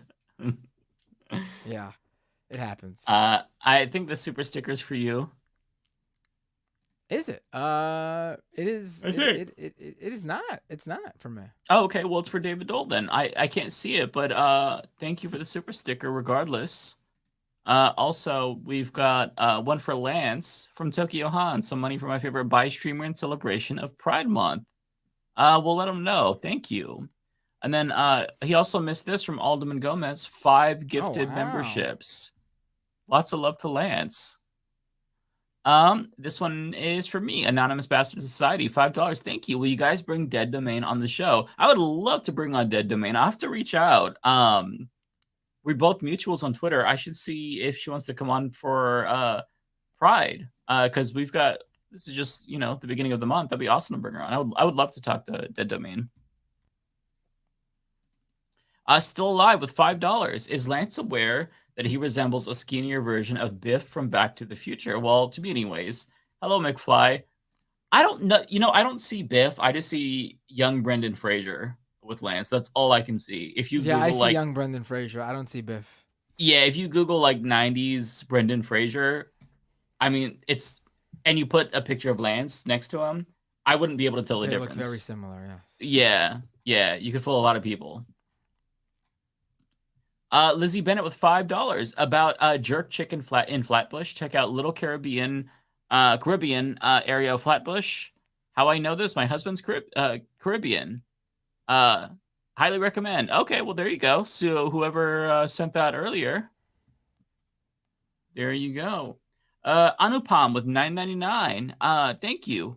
How has the Nehru Gandhi family been able to stay in control of ink for so many years? Does that have something to do with their current unpopularity? This is definitely something that's above my pay grade. Really quick. Unfortunately, you missed Arun. He would be able to answer that for you. Yeah. I can't even wing it, honestly. There's nothing I could I mean, I could use my improv my improv yes and knowledge to just completely give you an answer that will be totally made up and inaccurate, but I don't think that's what you want. Yeah, I'm sorry that we missed this, Anupam. Appreciate the super chat though. If we bring back on Arun in the near future, you'll have to type that in the chat. But you already paid $10, so just remind us, hey, I sent in the super chat, but you didn't get to see it. So that way we can let him answer that question though. This one's for you. Guamu with a super chat. Matt, I'll man up and try to call you next show. I still have to vent about the Mexican election. Right, please do. Oh yeah, that'll be interesting. Another one for you. T-Types, the super chat. I saw a seis leches cake advertised at a local business last week. Ooh, double the leches. Okay. Bay Photo with a $10 super chat. The guy that challenged Newsom in the recall election a couple years ago, Larry Elder, has an Epic Time show. Also, does he really? Yeah, he does, and they paid him a huge amount of money, millions of dollars. Wow. Yeah. Also, California gets plastered with Shen Yun billboards every fall. We call fall Shen Yun season. Yes, we usually see it around that time too, end of summer or early fall. Yeah. Shen Yun. That's all I have in my head. That the very deep voice the guy goes into when he says the name, and it's always he says it in that with that same inflection. Shen Yun. Interesting. Well, that's it. You can't be like, oh, I'm going to see Shen Yun. No. It's, oh, I'm going to see Shen Yun. That's good marketing right there. It's attached to Falun Gong, the Epic Times cult. Well, they're not the Epic Times cult, the cult that runs Epic Times. Oh, okay. Interesting. It's all one big connected group here. What do you say we raid Ravana? Oh, really quick, someone in the chat. It was just reported that Alex Jones is liquidating his assets to pay the Sandy Hook families. Nice. So is Infowars dead? Is it done? I'm not saying Alex Jones is done. We will certainly not hear. We've not heard the end of Alex Jones, but is Infowars? That's it for Infowars? I mean, he could still just pull open a laptop and broadcast. So I don't think he's going to go anywhere. But if it's the end of Infowars, then rest in piss or puss. Oh wait, hold on. Someone just said, "Wait, I have a super chat." I read the last super chat. I don't see any more super chats. Who said that? Over on Twitch, maybe. Let me check over on Twitch. I got rated by Devil's Advocate Productions. Thank you. That was almost 4 hours ago. Wow, thank you. Marvelman15, subscribe at Prime over on twitch.tv/MattBinder.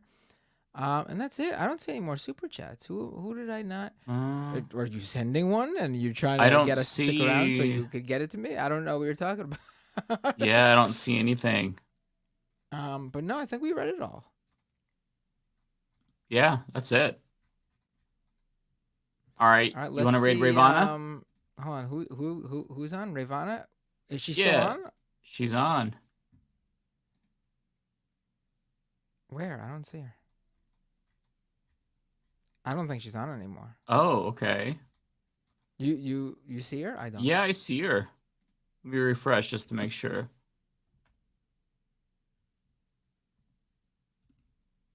She's not okay, on. yeah. I refreshed and she's gone. She must have just ended her stream. Dang. Well, there is Amy C3. We haven't rated her in a while. We could rate Amy C3. Where She's is a good Amy C3? person to send our Twitch viewers to. I don't have many, but yeah, let's do that. Hold on, let me just queue it up.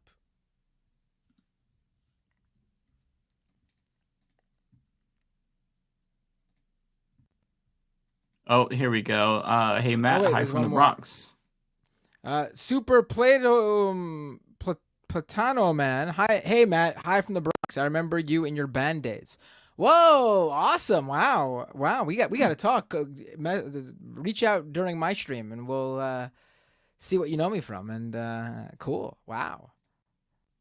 All right, ready to raid? Let's do it.